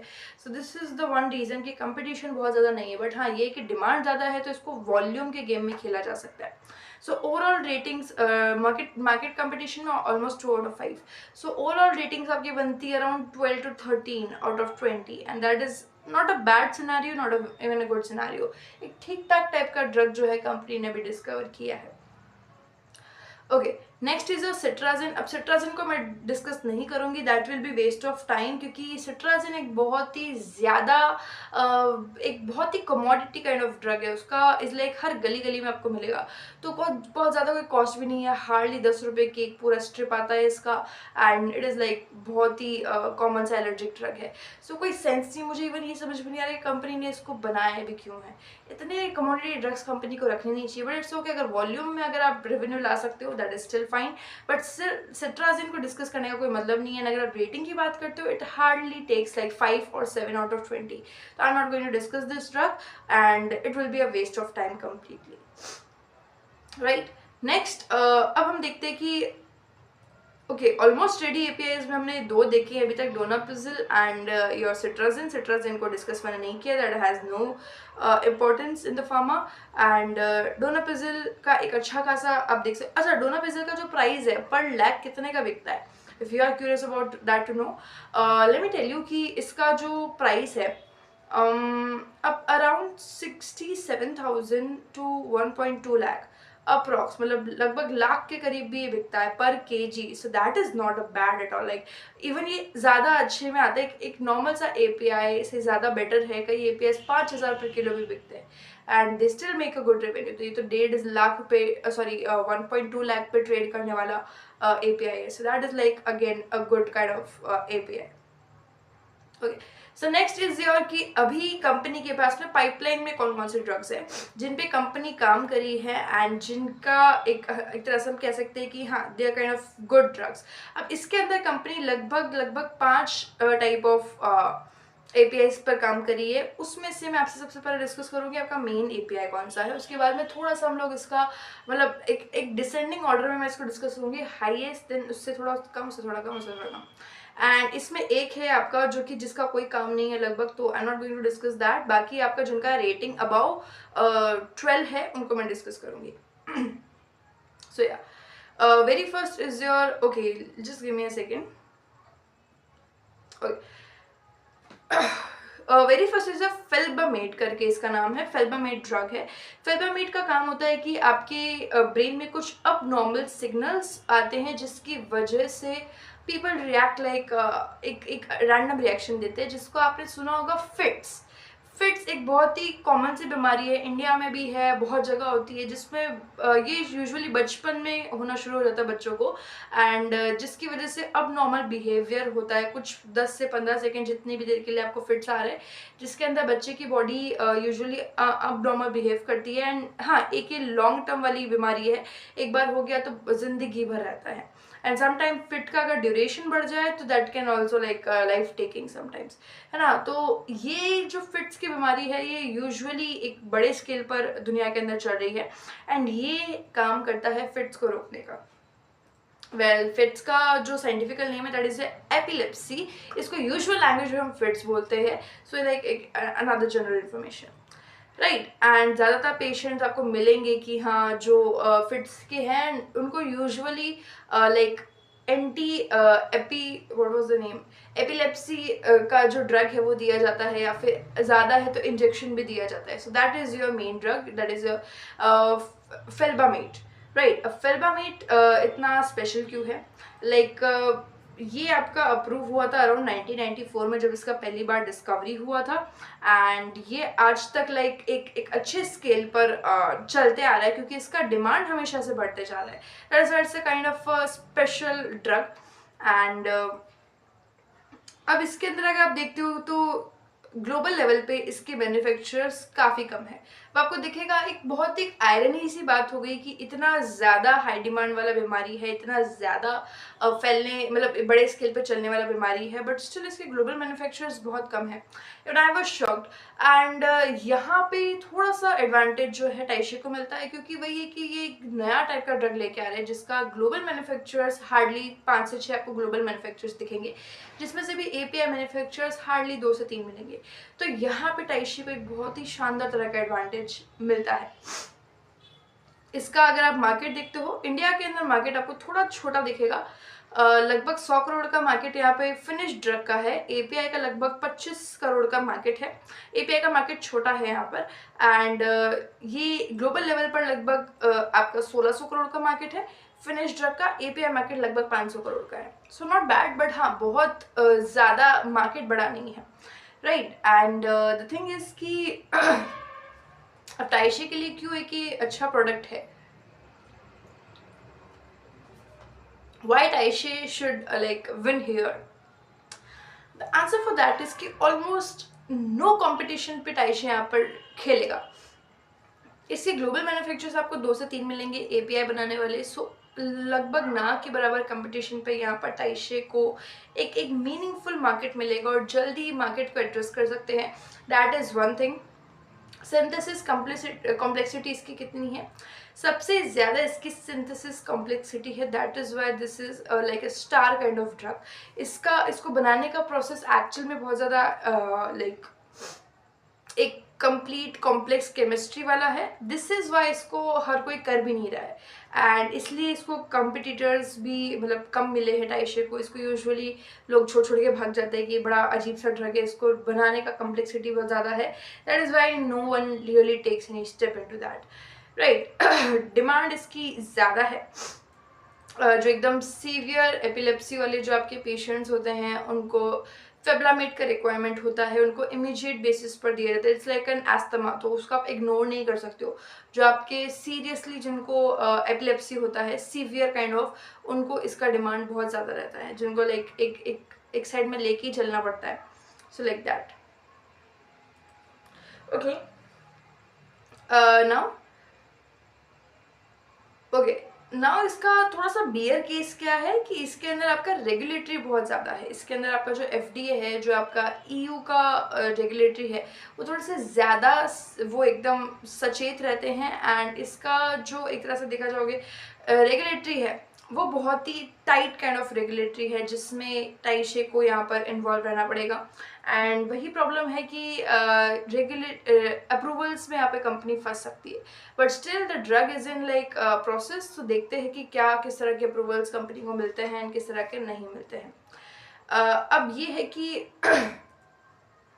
इसी के साथ साथ इसके अंदर सेकेंड चीज़ ये है कि इस ड्रग के साथ में आपको एक स्पेशल काइंड ऑफ ट्रीटमेंट लेना होगा। डॉक्टर आपको क्लोजली मॉनिटर करता है कि yes what is really happening with the person, and sometimes the drug can over react, और कभी कभी उनके लिए एकदम लाइफ टेकिंग भी बन सकता है। सो इट्स लाइक एक स्कैरी ड्रग काइंड ऑफ चीज़ हो जाती है कि हाँ, लोगों के लिए सोल्यूशन से ज़्यादा प्रॉब्लम भी बन सकता है। दैट इज़ वाई इसको बहुत ही मतलब एकदम प्रिस्क्राइब करने में डॉक्टर्स बहुत ज़्यादा सोचते भी हैं। And yes it is useful, but still कब देना है कब नहीं देना है, so that becomes a question. And that is Y एक बहुत क्लोज मॉनिटरिंग इसमें ज़रूरी है, ओके। एंड अगेन एक और फैक्टर आता है कि एपिलेप्सी के कुछ नए ड्रग्स भी मार्केट में एंटर कर रहे हैं रिसेंट रिपोर्ट्स के according. So that again becomes a competition वाली चीज़। बट देखते हैं कि टाइशे फेब्लामेट के साथ में कैसे आगे बढ़ेगा and what kind of approvals they can get for felbamate. अब एक चीज़ आपको ना अजीब लगेगी टाइशे की, वैसे मुझे भी बहुत लगी थी, and that is why I am sharing it with you. Company के पास में सिर्फ 11 साइंटिस्ट की R&D टीम है। I am very shock to know this. And the thing is कि एक बहुत बड़ा क्वेश्चन यहाँ पर आता है, क्योंकि अगर आप देखोगे तो कंपनी का पोर्टफोलियो बहुत बड़ा है and they have good pipeline of drugs as well. आपको 5 से 6 नए ड्रग्स कंपनी काम करी है जिनके ऊपर, फिर भी इतनी छोटी R&D team. So that becomes a question कि अंदर ही अंदर हो सकता है कि कंपनी इट कैन लाइक हो सकता है कंपनी जो हमें दिखा रही है वो एक्चुअल में हो ना। तो ये जो एक क्वेश्चन है यहाँ पे उठता है। एंड 11 साइंटिस्ट की R&D team still very very very low. इसमें आपको लगभग लगभग नहीं तो 200 से 300 लोगों का R&D टीम चाहिए होता है।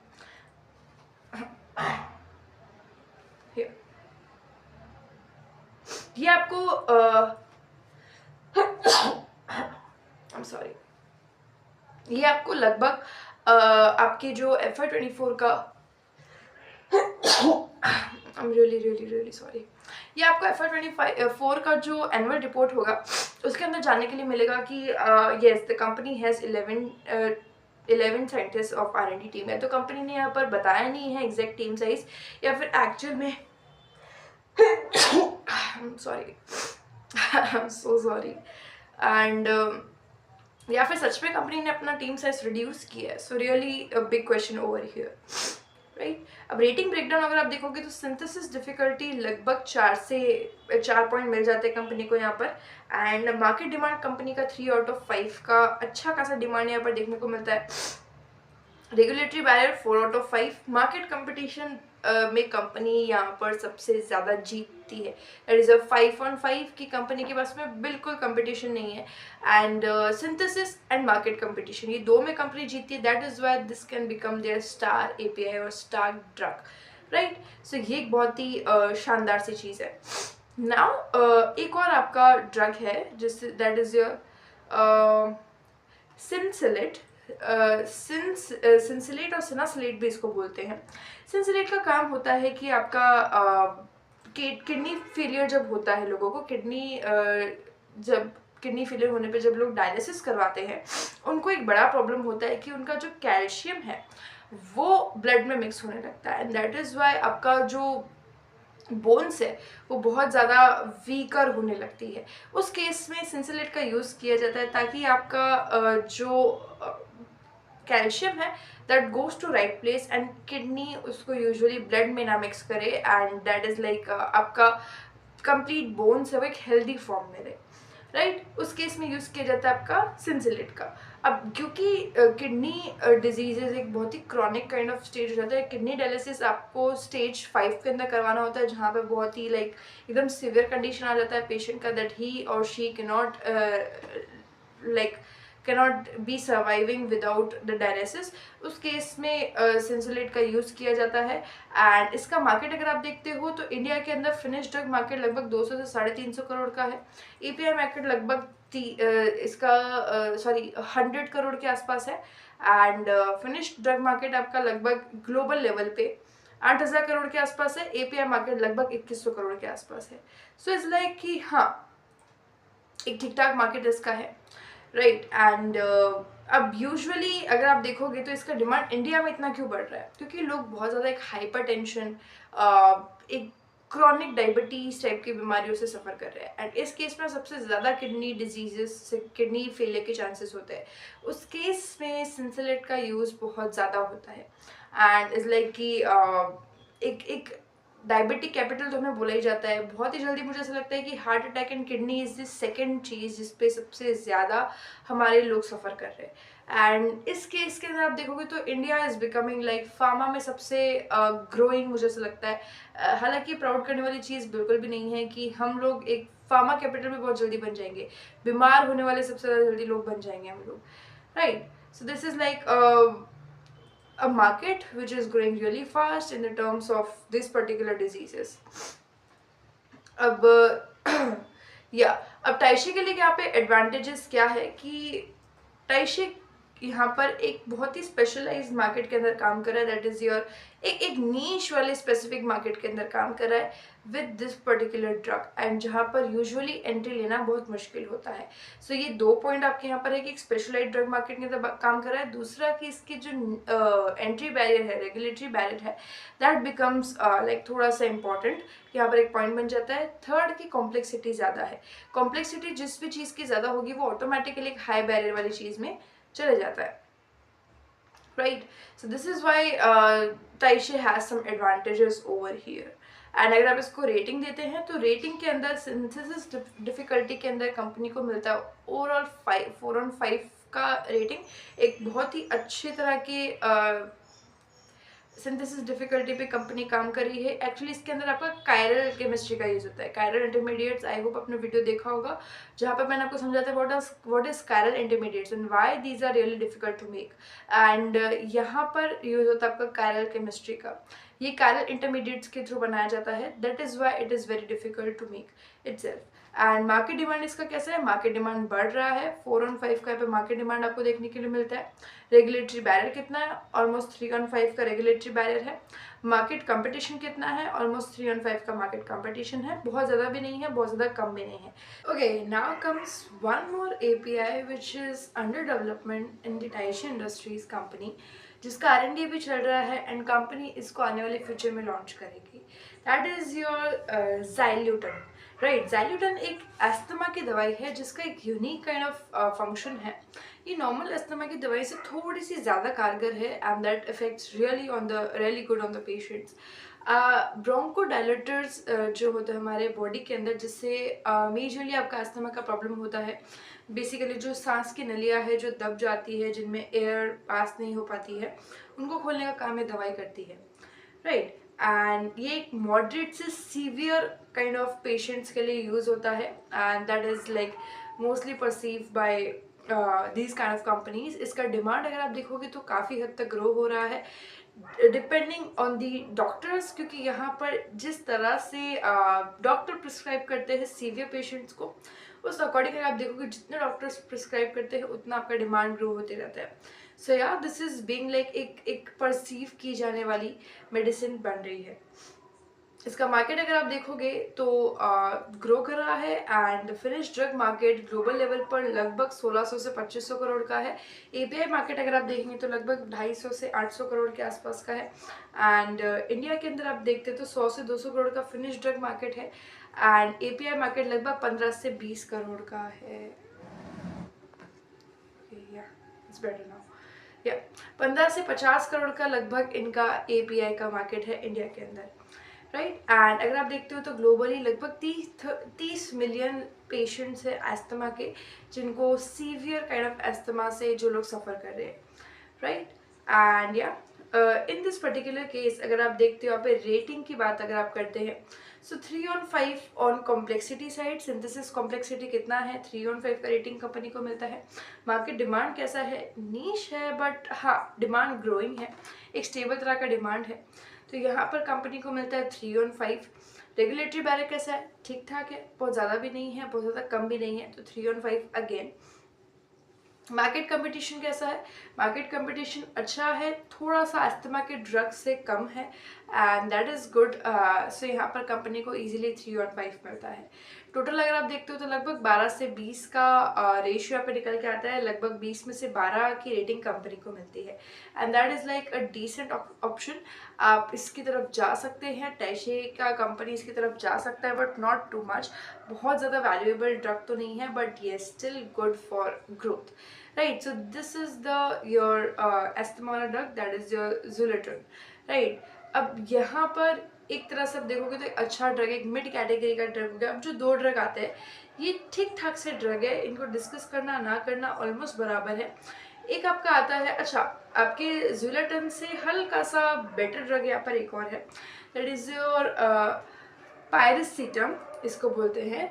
एंड पायरेसिटम का काम है एक्चुअली ये अल्जाइमर, जैसा अभी आपने सुना मुझसे, अल्जाइमर्स का जो अर्ली स्टेज होता है उसको ट्रीट करने में सबसे ज़्यादा काम आता है। And few people like few category of people जो चाहते हैं कि हमारा ब्रेन बेटर फंक्शन करे एंड हम डेली लाइफ में भी बहुत ज़्यादा प्रोडक्टिवली काम करें, उस केस में इसका यूज़ लोग करते हैं।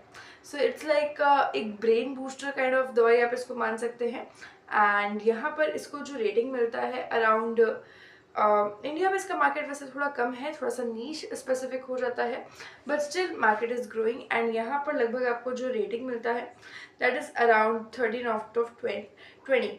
That is a synthesis difficulty 3/5, market demand 4/5, regulatory barrier 2/5, market competition 4/5.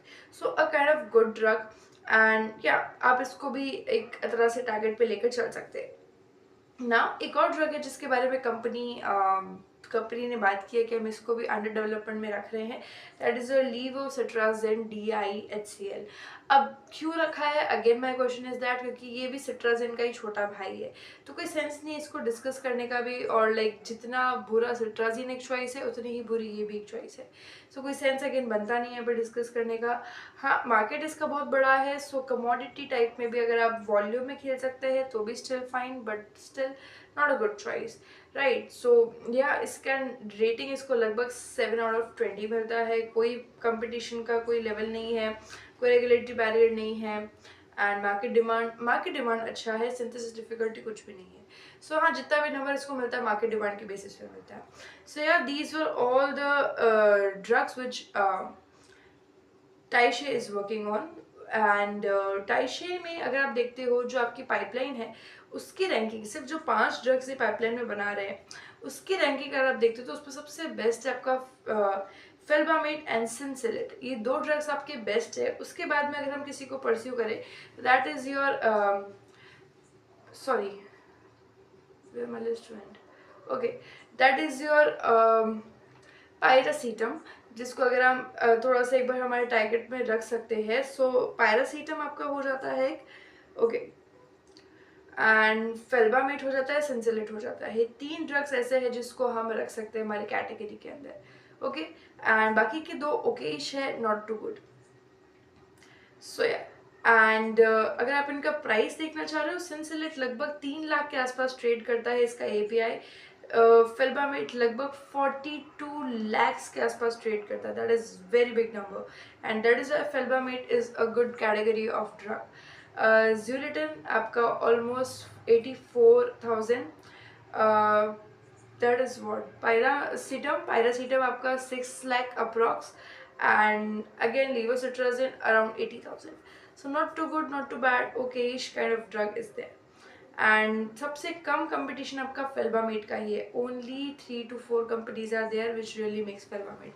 सो फेल्बामेट एक तो आपको दिमाग में रखना, और जो इनके पास ऑलरेडी कैटेगरी में है that is your palonosetron, and one more जो ये लॉन्च ऑलमोस्ट लॉन्च करने वाले, all set to launch, that is your donepezil. ये 3 ड्रग्स आपको दिमाग में रखने हैं जो टाइशे के लिए बहुत ज़्यादा अच्छे हो सकते हैं। उसके अलावा भी है, टोटल अगर आप देखते हो तो लगभग 9 से 10 तरह के ब्लॉकबस्टर API जो है कंपनी के पास में, राइट। सो या अब अगर हम देखें तो इनका थोड़ा सा एक बार इंटरमीडिएट्स का भी देख लेते हैं। तो इनके जो इंटरमीडिएट्स है उसमें से मेजॉरिटी ऑफ इंटरमीडिएट्स ये पैरानोसेट्रॉन बनाने में यूज़ लेते हैं, सेट्रालिन बनाने में यूज़ लेते हैं, रिलैक्सोफिन बनाने में यूज़ लेते हैं, सोलिफेनासिन बनाने में यूज़ लेते हैं, एंड सिंसिलेट बनाने में यूज़ लेते हैं। तो जितने भी इनके इंटरमीडिएट्स है यूजुअली इनके अच्छी अच्छी दवाइयों के ही है। तो हाँ, इसमें कोई प्रॉब्लम नहीं है, ये एक अच्छी चीज़ है कि यस। अब इसमें एक रेलोक्सिफिन जो आपका दवाई है इसका API कंपनी नहीं बनाती है, सिर्फ इंटरमीडिएट इसका बनाते हैं, ओके। सो इंटरमीडिएट का पोर्टफोलियो अगर आप देखते हो लगभग 8 तरह के इंटरमीडिएट कंपनी बनाती है, उसमें से लगभग 5 की दवाई खुद ही कंपनी बनाती है, API बनाती है, तो एक अच्छा चीज़ है। एंड इसमें से मेजरली आपके कैरल इंटरमीडिएट्स है। अब अगर आप देखते हो कि सबसे अच्छे ड्रग्स कौन से हैं जो जिस पे हमें सबसे ज़्यादा ध्यान देना है, palonosetron, solifenacin, tamsulosin, cinacalcet, tenofovir, and next your अभी जो हमने डिस्कस किया था felbamate, and one more was there, okay, let me get that, one more was there, that was your piracetam. इसको आपको देखना है थोड़ा सा, that is even a good drug. सबसे ज़्यादा फेल्बामेट एंड पेलोनासेट्रॉन, ये 2 आपके मेन ड्रग्स हैं, राइट। इन पे आपको सबसे ज़्यादा फोकस करना है टाइशे के लिए। अब हम देखते हैं कि अच्छा एक और तरह का ड्रग जो है कंपनी बनाती है, that is a glucosamine. Glucosamine के 3 तरह के ड्रग्स है बेसिकली, सबके एक ही कैटेगरी है, that is a glucosamine only. But इसके अंदर आपका जो बेसिकली कंप्लीट अगर आप देखोगे इस पोर्टफोलियो का, ग्लूकोसामाइन में भी आपके 3 तरह के इंटरमीडिएट्स बनाती है कंपनी, उनसे ड्रग्स बनाती है। ग्लूकोसामाइन वैसे यूज़ होता है, अगर आपने देखा होगा हमारी जो हड्डियाँ होती है उनके बीच में ना एक एक जेल लाइक स्ट्रक्चर होता है, उसे हम बोलते हैं कार्टिलेज। जब कार्टिलेज एक वक्त के बाद में घिसना शुरू हो जाता है and that really causes lot of pain, जिसकी वजह से आपकी हड्डियाँ घिसनी शुरू हो जाती है, तो ग्लूकोसामाइन का वहाँ पे यूज़ होता है। ग्लूकोसामाइन उन कार्टिलेजेस को वापस बनाने में हेल्प करता है एंड इमीजियटली आपका एजिंग पॉपुलेशन जो होती है उसके अंदर सबसे ज़्यादा इसका यूज़ होता है। दैट इज़ वाई ग्लूकोसामाइन एक अगेन वॉल्यूम वाला ड्रग यहाँ पे बन जाता है। ग्लूकोसामाइन को अगर आप देखोगे तो इसका सिंथेसिस डिफिकल्टी अराउंड 2 है, market demand around 3, regulatory barrier around 3 and market competition only 1, क्योंकि बहुत ही ज़्यादा ट्रेड होने वाला ड्रग है, कमोडिटी काइंड ऑफ ड्रग है, दैट इज़ वाई इसको यहाँ पे रेटिंग बहुत ही कम मिलता है एंड 9 आउट ऑफ 20 का इसका rating end of the day हमारा बनता है। So good kind of drug, not too good, not too bad, a decent kind of drug, even एक लो डिसेंट की हम बात यहाँ पे कर सकते हैं, राइट। एंड एक तरह से देखा जाए तो न्यूट्रास्यूटिकल के अंदर आता है, ये आपका फार्मास्यूटिकल के अंदर नहीं आता है। इसका मार्केट अगर आप देखोगे तो ग्लोबल लेवल पर लगभग 12,000 से 16,000 करोड़ का मार्केट है। एपीआई अगर आप देखोगे तो लगभग 5,000 करोड़ का मार्केट है। इंडिया के अंदर लगभग 400 से 700 करोड़ का मार्केट है एंड मेन फिनिश ड्रग का, एंड एपीआई का लगभग 60 से 170 करोड़ का मार्केट इंडिया के अंदर एग्जिस्ट कर रहा है। अब यहाँ पर अगर आप देखते हो तो ग्लूकोसामाइन के लिए यहाँ पे कंपनी के पास में ईयू की सर्टिफिकेशंस है। ये अच्छी चीज़ है कि तीनों ही फॉर्म्स के लिए यहाँ पे कंपनी के पास में ईयू सर्टिफिकेट्स अवेलेबल है, यानी यूरोपियन न्यूट्रास्यूटिकल मार्केट में कंपनी को ईजिली एंट्री मिल सकती है एंड वो ईजिली वहाँ पर सेल कर सकते हैं, राइट। एंड ये अच्छा चीज़ है कि कंपनी फार्मास्यूटिकल एंड न्यूट्रास्यूटिकल्स में भी है। सो या एंड ओके, अब एक जो पॉइंट मुझे आपसे डिस्कस करना है जो बहुत ही बुरा है ग्लूकोसामाइन के लिए आपका, चाइना ने एक्चुअली इसको इतना बनाया, इतना बनाया, इतना बनाया, इतने सस्ते भाव पे ट्रेड किया कि इसकी प्राइसिंग जो है पूरी पूरी तरह से बर्बाद हो चुकी है एंड यहाँ पर बहुत अच्छे प्राइस पर ग्लूकोसामाइन ट्रेड नहीं करता है। तो आप चाहे आप उसको कितना भी कमोडिटाइज करके कितना भी सस्ते भाव पर आप बेचो, आई मीन कितना भी आप उसको किसी भी प्राइस पर बेचो, still you gonna have low margin. तो यहाँ पे चाइना डंपिंग हुआ है and that is the reason जिसकी वजह से ग्लूकोसामाइन अभी एक बहुत ही अच्छा ड्रग नहीं रहा है and this is the reason कि हाँ इसको यूजुअली इतना ओके इसका कंपटीशन इतना ज़्यादा बढ़ चुका है and there is no really anything. अच्छा, इसका जो बनाने का तरीका है मैं आपको थोड़ा सा एक्सप्लेन कर देती हूँ, बिकॉज इट इज़ लाइक आपका ये एकदम नेचुरल, मैं आपको बताती हूँ। श्रिम्प्स जो होते हैं या फिर जो आपके जिनके शेल्स होते हैं, जो आपके सॉरी क्रैब और श्रिम्प के जो सेल्स होते हैं उनके शेल से ये बनाई जाती है। जो उनका शेल होता है जो कम्प्लीटली कैल्शियम से बना होता है, उसके पाउडर से इसको बनाया जाता है एंड दैट इज़ वाई एक कम्प्लीटली नेचुरल कमोडिटी पे बेस्ड ये दवाई है। सो वही है कि उसका रॉ मटेरियल भी कहीं ना कहीं एक्सपेंसिव बहुत होता है एंड प्राइसिंग आगे से बहुत ज़्यादा ख़राब हो चुकी है, मार्केट काफ़ी ख़राब हो चुका है, तो बहुत ज़्यादा कुछ इस ड्रग में है नहीं। And if you don't know, China is the biggest shrimp producer in the world, right? So yeah, and almost 60% of glucosamine की आपकी जो सप्लाई है चाइना ही कंट्रोल करके रखता है। ओके, सो या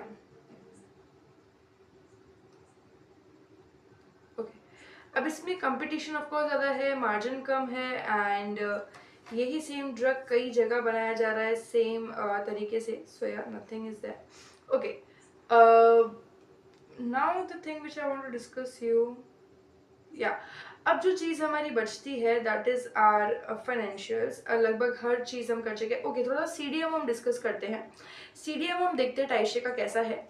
सीडीएम में वैसे अभी ज़्यादा कंपनी ने नहीं डिस्क्लोज किया है कि कंपनी के क्लाइंट्स कौन है, किसके साथ में ऑपरेशंस चल रहे हैं, किसके साथ में लोग काम कर रहे हैं, किससे क्या रेवेन्यू आ रहा है, वो कंपनी ने डिस्कस नहीं किया है। अपने वेबसाइट पे भी ज़्यादा इन्फॉर्मेशन नहीं दी है, कोई भी तरह का केस स्टडी नहीं है, किसी भी एनुअल रिपोर्ट पे ज़्यादा सीडीएमओ का आपको डेटा नहीं देखने को मिलेगा। वेल, कंपनीज क्या क्या सर्विसेज प्रोवाइड करी है। कंपनी देती है contract development, analytical services and contract manufacturing. अब अगर आप बात करते हो कॉन्ट्रैक्ट डेवलपमेंट और ये सब की, इसमें कंपनी के पास सिर्फ 11 साइंटिस्ट की टीम है, that is very very very low. And यहाँ पर सबसे बड़ा क्वेश्चन अराइज होता है कि अगर आप इतना अच्छा चीज़ कोई प्रोवाइड करने के बारे में सोच रहे हैं, कर रहे हैं, तो why do you have a very low scientist team? So that becomes a very negative point over here. And अगर आप बात करते हैं एनालिटिकल स्ट्रेंथ की, सॉरी एनालिटिकल सर्विसेज की, तो ये आगे जाकर के फ्यूचर के लिए भी बहुत ज़्यादा लाइक एक हाई कैटेगरी सर्विस बनती है। एंड यहाँ पर भी आपके ओके, सो कंपनी के पास में वैसे तो CEP एंड USFD अप्रूवल्स है, सो दिस इज़ वाई यहाँ पर कंपनी एनालिटिकल सर्विसेज में भी अप्रूव होती है, right. So that is like okay, they are able to do that, okay। And अब यहाँ पर सबसे बड़ी प्रॉब्लम क्या मुझे नज़र आई, वो ये है कि कंपनी के पास में कोई डेडिकेटेड साइंटिस्ट की टीम नहीं है, कोई भी डेडिकेटेड इंफ्रास्ट्रक्चर नहीं है CDMO के लिए। They are having around 17 to 18 kind of APIs and few intermediates. तो वही कंपनी का मेन पोर्टफोलियो, कंपनी क्या क्या सर्विसेज प्रोवाइड करिए, कंपनी क्या क्या कॉन्ट्रैक्ट मैन्युफैक्चरिंग प्रोवाइड करिए, इसके बारे में पहली बात तो कोई डिटेल नहीं है। दूसरा कि यहाँ पर कोई भी इंफ्रास्ट्रक्चर कंपनी के पास में बहुत बड़ा नहीं है। तीसरा कि यहाँ पे कोई एडिक्वेट टीम कंपनी के पास में नहीं है। So these three are very bad points towards CDMO, जिसकी वजह से मुझे इनके CDMO में कुछ खास इंटरेस्ट आ नहीं रहा है। सो या एंड बट येस, पोटेंशियल है CDMO में, काफ़ी पोटेंशियल है, and that is Y company can really do better in CDMO in upcoming future, अगर ठीक से ध्यान दिया जाए, ओके। सो कंपनी के पास लगभग 17 तरह के कमर्शियल APIs है, 11 तरह के इंटरमीडिएट, सॉरी 8 तरह के इंटरमीडिएट्स है, एंड सॉरी इंटरमीडिएट्स 11 तरह के, उसमें से 8 तरह के कायरल इंटरमीडिएट्स है, ये अच्छी चीज़ है। एंड न्यूट्रास्यूटिकल्स लगभग कंपनी के पास में 3 है, ग्लूकोसामाइन के ही 3 फॉर्म्स। पाइपलाइन में कंपनी के पास लगभग 5 तरह के APIs जो कंपनी कर रही है। CDMO ऑफर ज़रूर करती है, बट कोई उसका सबूत नहीं है, कोई तरह का डेटा अवेलेबल नहीं है, so you are not referring to that kind of area, right. So these were all the things about Tyche का फाइनेंशियल बिजनेस मॉडल। अब हमारी दो मेन चीज़ रहती है, that is your sorry business model. अब हमारा फाइनेंशियल मॉडल बाकी रहता है, एंड दूसरा कि कंपनी के साथ ऐसा क्या हुआ कि कंपनी आज एकदम गिरी पड़ी है, एंड कुछ भी विजिबिलिटी कंपनी में है नहीं पिछले कुछ सालों से।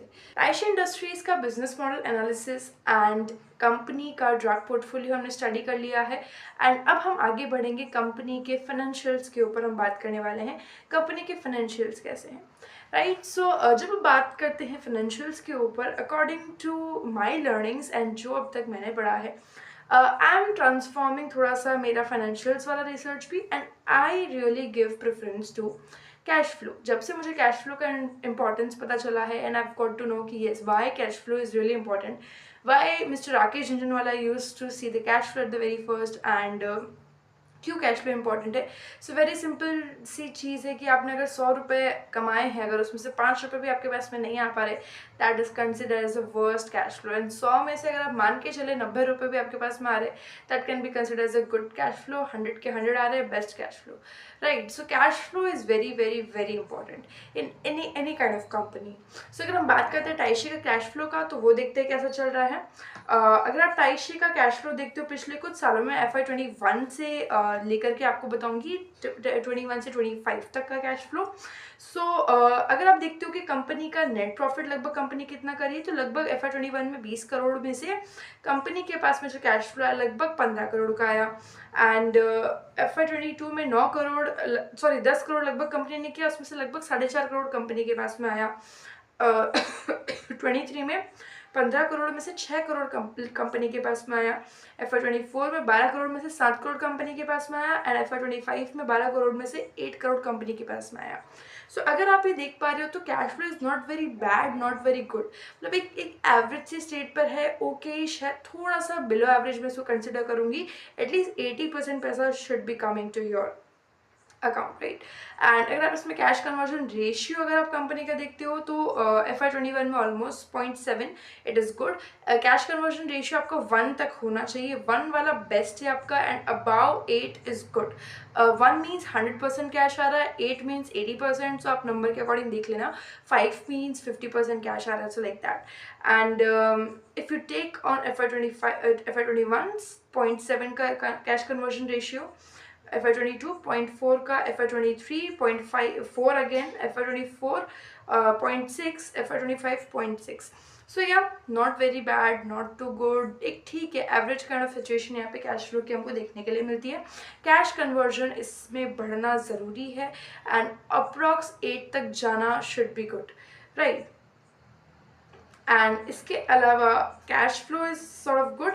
इन्वेंट्री यहाँ पर एक बड़ी प्रॉब्लम मुझे नज़र आई। एंड इन्वेंट्री में एक्चुअली प्रॉब्लम क्या है, अगर आप थोड़ा पिछले 5 सालों का देखते हैं, अगेन FY21 से FY25 तक का, FY21 में जो इनका इन्वेंट्री था दैट वाज 148 डेज का, जो कि ठीक है एक नॉर्मल रेंज से थोड़ा ऊपर है, but that is still fine. फिर वापस सेम आपका रहा FY28 में 148, FY23 में आपका 195, बढ़ गया अभी थोड़ा। देन आपका FY24 में ये डाउन गया अप्रॉक्स 157 डेज तक, ठीक है स्टिल थोड़ा सा बेटर हुआ। एंड अब वापस वर्स्ट कंडीशन में दैट इज अप्रॉक्स 250 दिन, जो कि लगभग आपका 1 साल हो जाता है, 1 साल से सिर्फ 100 दिन कम है। And this is again bad. So yes 1 to 40 days का अप्रॉक्स आपका है। सो एक ही क्राइसिस लेवल पे मैं इसको मानूंगी। And inventory days are there worst. So yes inventory days में कंपनी फेल होती है, यहाँ पर इनके पास में बहुत ज़्यादा दिनों का इन्वेंट्री लोग होल्ड कर रहे हैं। And if you take on receivables थोड़े से बेटर है, अभी बेटर हो गए हैं। पहले कंपनी के लगभग 79 डेज के थे which was good, then 96, then 106 and 100 तक गया। अभी लगभग 90 के आसपास कंपनी का रिसीवेबल्स है, so still fine. Cash conversion cycle, okay cash conversion ratio अलग चीज़ है, कैश कन्वर्जन साइकिल अलग चीज़ है। कैश कन्वर्जन साइकिल के लिए मैंने एक स्पेसिफिक डेडिकेटेड वीडियो भी बना रखा है, आप लोग को नहीं पता है you can go and watch to my on my channel. And the other thing कि कैश कन्वर्जन रेशियो की, हाँ 100 रुपये में से कितना कैश आपके पास में आ रहा है, that is cash conversion ratio. और साइकिल की, हाँ आपका माल आपके पैसे में फिर कब बदल जाता है, आपका पैसा जब आपने लगाया, इन्वेस्ट किया, वो आपका आपके पास वापस in the terms of in the form of money वापस कब आ रहा है। So that is called as cash conversion cycle. And detail में मैंने एक्सप्लेन किया है विद फॉर्मूलाज, आप उस वीडियो में देख सकते हैं। कंपनी का cash conversion cycle approx FY21 के दिनों में लगभग था 134 डेज का, FY22 में 166, FY23 167, FY24 209, FY25 254। सो ये आपका बढ़ते ही जा रहा है एंड कम होने का नाम नहीं है। सो ये एकदम अभी तक अगर आप देखोगे तो 254 वर्स्ट एवर की कंडीशन पर ये है। So yes not too good क्या, it is consider as bad as worst. तो ये कंपनी के लिए बड़ी प्रॉब्लम है। ओके अब एक और चीज़ मैं आपको यहाँ पर बताना चाहती हूँ कि FY24 में ना एक छोटा सा एक स्कैंडल आप कह सकते हैं जो कंपनी में पकड़ा गया था, वो मैं आपको बताती हूँ क्या हुआ था। इट्स लाइक कि क्योंकि यूजुअली एक जनरल सा प्रैक्टिस है हमारे कंप्लीट एक बिजनेस के लाइन में, यूजुअली हर कोई कंपनीज ये करती है। एंड इन्होंने क्या किया था, जैसे आपके पास में ऑर्डर आए हुए हैं April 1 के बाद में, यानी कि फाइनेंशियल ईयर के डेट के बाद में, नेक्स्ट फाइनेंशियल ईयर के पास में आपके ऑर्डर्स हैं एंड आपको दिखाना है कि हमने इसी साल वो ऑर्डर्स बुक किया, उसका पैसा हमें इसी साल रिसीव हुआ या फिर इट्स लाइक आपको उसका रिकॉर्ड इस साल में दिखाना है, इस फाइनेंशियल ईयर में, यानी कि 31 मार्च से पहले पहले। तो कंपनी ने क्या किया, ऑर्डर ये था आपके नेक्स्ट ईयर का, कंपनी ने उसको पहले ही बुक्स में डाल दिया। अब ये छोटी मोटी जगहों पर फिर भी चलता है, बट इतने बड़े स्केल पर this is considered as a fraud, right. कि हाँ आप एक तरह का एक झांसा दे रहे हो अपने इन्वेस्टर्स को, हमने ये सेल्स किया, बट एक्चुअल में वो सेल्स हुआ नहीं। सो या कुछ सेल्स आपकी 31 मार्च 2024 से पहले बुक की गई, जबकि वो कस्टमर तक पहुंची ही नहीं थी। तो इस बात पर लेकर ऑडिटर पे क्वेश्चंस भी उठे थे एंड यहाँ पर सिर्फ उन्होंने एम्फोसिस ऑफ मैटर बोल करके छोड़ दिया था। एंड ये चीज़ उन्होंने कंटिन्यू किया था 2 कॉन्जिक्यूटिव ईयर्स, यानी कि FY24 FY25 में फिर रिपीट हुआ था। सो ये एक प्रॉब्लम कंपनी में पकड़ा गया था। एंड इसके बाद में भी एक और आपका प्रॉब्लम आया था जो मैं आपसे डिस्कस करूँगी। उससे पहले हम देख लेते थोड़ा सा कंपनी के पास में डेट कितना है। अगर आप डेट की बात करते हो कंपनी के, तो कंपनी के बैलेंस शीट में अगर हम देख पाएँ तो डेट कंपनी का 0 है फ्रॉम अप्रॉक्स योर FY2017 से आपके कंपनी के पास में डेट 0 है। So this is considered as a good company, a completely debt free company. Reserves company के बढ़ रहे हैं, ये एक बहुत अच्छी चीज़ है which I really found, right. And yeah this was the thing. Okay इसके अलावा अब हम देखते हैं कि नेक्स्ट चीज़ क्या डिस्कस करना है हमें। ओके डेट हमारा ऑलमोस्ट क्लियर है कंपनी का। एंड अगर आप अब अर्निंग्स क्वालिटी की बात करते हो तो cash conversion almost red category में मैं कंपनी को डालूंगी। एंड इन्वेंट्रीज रेड से भी अगर ऊपर कोई नंबर होगा, रेड से भी अगर ऊपर कोई कलर है तो I would have given the number to the company, sorry the colour to the company, क्योंकि inventory is very very very bad. It should fall like below 100। ये तो 100 छोड़ो, आपके लगभग 250 दिनों पे जा रहा है, so that is not good. And company के पास में डेट ऑलमोस्ट जीरो है। इसमें एक और अच्छी चीज़ है कि प्रमोटर का प्लेज बिल्कुल भी नहीं है, ऑलमोस्ट 0% का आपका प्लेज है। So yes these are few kind of good things which I found in the company. And जो बुरी चीज़ थी मैंने आपको बता दी है। विद दैट एक और चीज़ जो मैं आपसे डिस्कस करना चाहती हूँ, जो सबसे मेन चीज़ है हमारे पूरे वीडियो का, जो मैं अब तक बोलती आई हूँ थ्योरीज़ में, मैंने आपको कई बार छोटे छोटे वीडियोस 15-15 मिनट के वीडियोस के अंदर समझाया है कि हाँ जब अप्रूवल मिलते हैं तो कैसा होता है, जब आपको एक एफडी का लेटर मिलता है तो कैसा होता है। And I have explain a lot of things to you, just give me a second. Yes या सो मैं आपको कई चीज़ें ऐसे थ्योरी समझाइए, अब आप वो चीज़ रियल लाइफ में यहाँ देखोगे। कंपनी को यूएस एफडीए से इम्पोर्ट लेटर मिला था। कब मिला था? February 6, 2025 को कंपनी ने एक बहुत बड़ा इशू फेस किया। That was official warning letter, import letter 6640 जिसका नाम है। एंड इम्पोर्ट लेटर मैंने आपको उस वीडियो में बताया था कि व्हाट इज़ इम्पोर्ट लेटर, जब आपके इम्पोर्ट्स बैन कर दिए जाते हैं किसी भी कंट्री के अंदर। एंड यूएसएफडी यानी कंपनी जहाँ पहले यूएसए में अपने मेडिसिन बेचती थी, वो कंपनी ने बंद करना पड़ा उनको। And reasons are very like एकदम सुन के आपको भी ऐसा लगेगा what rubbish is happening in the company. So वो चीज़ हम देखेंगे। 3 मेजर वॉयलेशंस कंपनी ने किए थे जिसकी वजह से इनको ये इशू फेस करना पड़ा। ये लगभग इनको 6 फरवरी 2025 अभी पिछले 1 साल पहले कंपनी को यूएसएफडीए लेटर वार्निंग मिला था। सो हाँ क्या इशू है वो देखते हैं हम लोग। ओके एंड यूजुअली आपको पता ही होगा, या फिर मैंने आपको कई बार वैसे बताया है, फिर से बता देती हूँ। USFDA time to time inspection करते रहते हैं हर कंपनीज के अंदर, उनकी मैन्युफैक्चरिंग फैसिलिटीज़ के अंदर। फिर वहाँ जो 3 मेजर वॉयलेशंस पकड़े गए थे वो ये थे। पहले इन्होंने क्या किया कि डेटा फॉल्सिफिकेशन किया। दैट मीन्स कि एक दवाई को बनाते वक्त, एक ड्रग को बनाते वक्त उन्होंने ड्राइंग अवन, उस दवाई को सुखाने के लिए, जो आपका सिंथेसिस का प्रोसेस होता है, उसके बाद में उस दवाई को सुखाने के लिए उन्होंने अवन को ऑन ही नहीं किया था। एंड उन्होंने रिपोर्ट्स में दिखाया कि yes the oven was on and all those things, but actual में पाया गया कि अवन ऑन ही नहीं था। एंड बाद में इसका जो ब्लेम है वो वहीं के कुछ सुपरवाइजर्स के ऊपर डाल दिया गया। एंड ना ही कंपनी ने ठीक से उस लेटर का रिप्लाई दिया जब यूएसएफडी ने क्वेश्चन किया कि भाई तुमने ऐसा क्यों किया and what was the reason all all. So company ने ठीक से रिप्लाई नहीं किया एंड वाज लाइक कि हाँ उन्होंने किया, ये था वो था, एंड हमने उनको जॉब से निकाल दिया, ये सब चीज़। बट वहाँ पर यूएसएफडी ने क्लियरली ये मेंशन किया था कि ठीक है ये हुआ, ठीक है, ओके फाइन, बट आप इसको आगे प्रिवेंट करने के लिए क्या कर रहे हैं and why did even happen, ऐसा हुआ ही क्यों, कि आपको यूएसएफडी की गाइडलाइंस नहीं पता है। एंड ये कौन सा जवाब होता है कि हमने उनको निकाल दिया एंड ये सब चीज़। सो ये सब चीज़ को लेकर के कंपनी यूएसएफडी की नज़रों में आई। That was the first violation.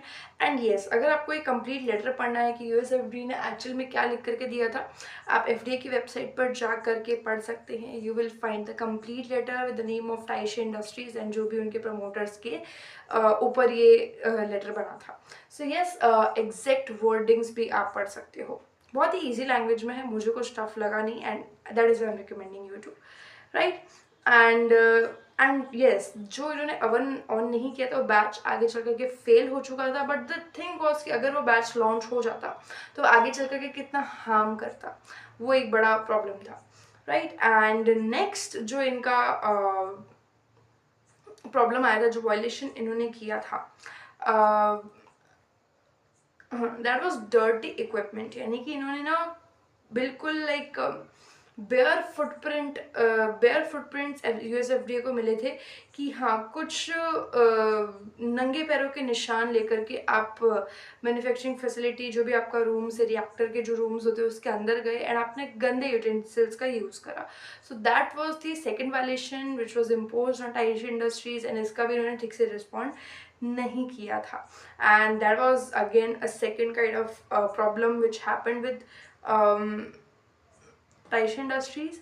Third आपका था कि रॉ मटेरियल का टेस्टिंग नहीं हुआ एंड इसमें भी आगे चल करके आपका जो बैच है वो फेल हो गया था. रॉ मटेरियल का टेस्टिंग यानी कि एपीआई वगैरह का टेस्टिंग इन्होंने नहीं किया and that was in they like USFD की नज़रों में आया एंड इनको ये वॉल्यूशन फेस करना पड़ा. सो ये सबसे बुरी चीज़ जो है इनके साथ में हुई. एंड इन्होंने पहले जनवरी 2 को एक नॉर्मल एक काइंड ऑफ लेटर दिया एंड फिर फरवरी 6 से इनका जो यूएसएफडीए का इम्पोर्ट है कम्प्लीटली बैन कर दिया गया था. जनवरी 2 के आसपास इनको रिप्लाई करने के लिए बोला गया कि आप हमारे इन वायलेशंस का रिप्लाई करो एंड फरवरी 6 तक कंप्लीट बैन यूएसएफडीए ने लगा दिया था. नाउ द थिंग कि हाँ बहुत ही बुरे स्टेज पर कंपनी ने ये चीज़ करी है and yes that is what they are facing too. USFDA बिल्कुल बैन कर दिया इन्होंने. यूएसए में इनके कोई एक्सपोर्ट्स नहीं होते हैं. कंपनी का पोर्टफोलियो बहुत शानदार है, कंपनी के पोर्टफोलियो में दम है एंड आगे चल कर के जब भी यूएसएफडीए बैन आपका हटता है एंड ये बहुत कोई मैं इसको consider well I am not taking it very lightly and but इसको मैं बहुत ज़्यादा वो कंसिडर नहीं करूँगी अरे क्या हो गया, कंपनी पे ताला नहीं लगा है. उल्टा एक और अच्छी न्यूज़ भी है जो मैं आपसे भी शेयर करूँगी कुछ देर में, बट मैं इस टॉपिक को पहले कंप्लीट करूँगी. द थिंग इज़ कि यूएसएफडीए बैन्स हटते हैं एंड बट हाँ वक्त लगता है. किसी को 2 साल, किसी को 3 साल, किसी को 4 साल, किसी को 5 साल, किसी को कई साल लगते हैं and this really happens. Like अगर आप बात करते हैं सन फार्मा की, डिवीज़ लैब की, इतने बड़े बड़े कंपनीज जो फार्मा इंडस्ट्री में हैं उन्हें भी इम्पोर्ट लेटर्स मिले हैं. सो ये हिस्ट्री में, फार्मा की हिस्ट्री में चले आ रहा है. कोई बहुत बड़ा प्रॉब्लम नहीं है but yes it is like very hazardous for the revenue, right. क्योंकि आपका रेवेन्यू लगभग ना के बराबर हो जाता है. अगर आप देखते हो कंपनी का एक बार अगर नज़र मारेंगे तो कंपनी का जो नेट प्रॉफिट है जब यूएसएफडीए बैन लगा उससे पहले आराम से 3 से 4 करोड़ का every quarter company net profit कर रही थी and after the USFDA ban company का नेट प्रॉफिट 0.9 0.2 इस पे आके रुका. उसके बाद में आज कंपनी सिर्फ 2 से 1 करोड़ का प्रॉफिट जनरेट कर पाती है एवरी क्वार्टर. यानी कि अगर आप देख पा रहे हो, समझ पा रहे हो, तो मैक्सिमम नंबर ऑफ जो आपका अमाउंट है, मनी अमाउंट है, वो यूएसएफडी से आता था जो कि अब बंद हो चुका है. Yes this is a real world problem जो आज हमने देखा कि यूएसएफडी कैसे कंपनी को ख़त्म भी कर सकता है, कैसे कंपनी को उठा भी सकता है. सो येस टाइशे के पास में एक बहुत बड़ा मैं बोलूँगी एक बैरियर बहुत बड़ा है. लेकिन आगे चल कर के जिस दिन यूएसएफडी हटेगा, उनका ये बैन हटेगा, दे विल बी लाइक एक बहुत ही रैम्प अप फेस में लोग आ जाएंगे. So yes this is the thing which I really found. एक बहुत नेगेटिव चीज़ है बट उसके अंदर भी एक पॉजिटिविटी है कहीं ना कहीं. सो this is my personal opinion anyways, right. And या अब एक और अच्छी चीज़ जो मैं आपसे कह रही थी वो मैं आपसे डिस्कस करना चाहूँगी. द थिंग इज़, अच्छा उससे पहले मैं आपको एक और इन्फॉर्मेशन दे देती हूँ. कंपनी के जिस प्रमोटर पर पहले ये यूएसएफडीए लेटर आया था वो कंपनी के पहले के जो एमडी थे उनका था, mister G Ganesh Kumar. And ये लेटर उनके नाम पर आया था, mister Gokaraju Ganesh Kumar, that was the complete name. जिन्होंने फिर क्या किया कि यूएसएफडी लेटर आने के बाद में अपना एक जो इंडियन फैमिली बिजनेसेस होते हैं, मतलब पिताजी रिटायर होते हैं, फिर उसका बेटा आके बैठता है, फिर वो रिटायर होता है, उसका बेटा करके बैठता है, तो that was the thing. And फिर उन्होंने उस चीज़ को थोड़ा सा दबाने के लिए, कंप्रेस करने के लिए, न्यूज़ को ठंडा करने के लिए मैनेजमेंट चेंज करने की बात करी. फिर उन्होंने अपने बेटे को ला करके मिस्टर संदीप गोकराजू को बिठाया.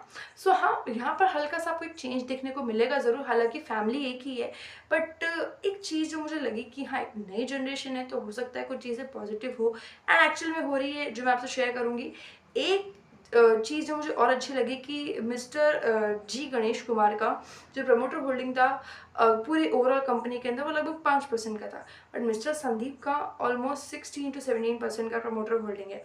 सो this is sort of a positive point जो हम कंसिडर कर सकते हैं कि हाँ प्रमोटर होल्डिंग थोड़ा ज़्यादा है। दैट मीन्स देखो अब इसका कोई 100% मतलब नहीं है कि हाँ प्रमोटर होल्डिंग ज़्यादा है तो हाँ इट्स लाइक कि बहुत ज़्यादा एक्टिव है प्रमोटर।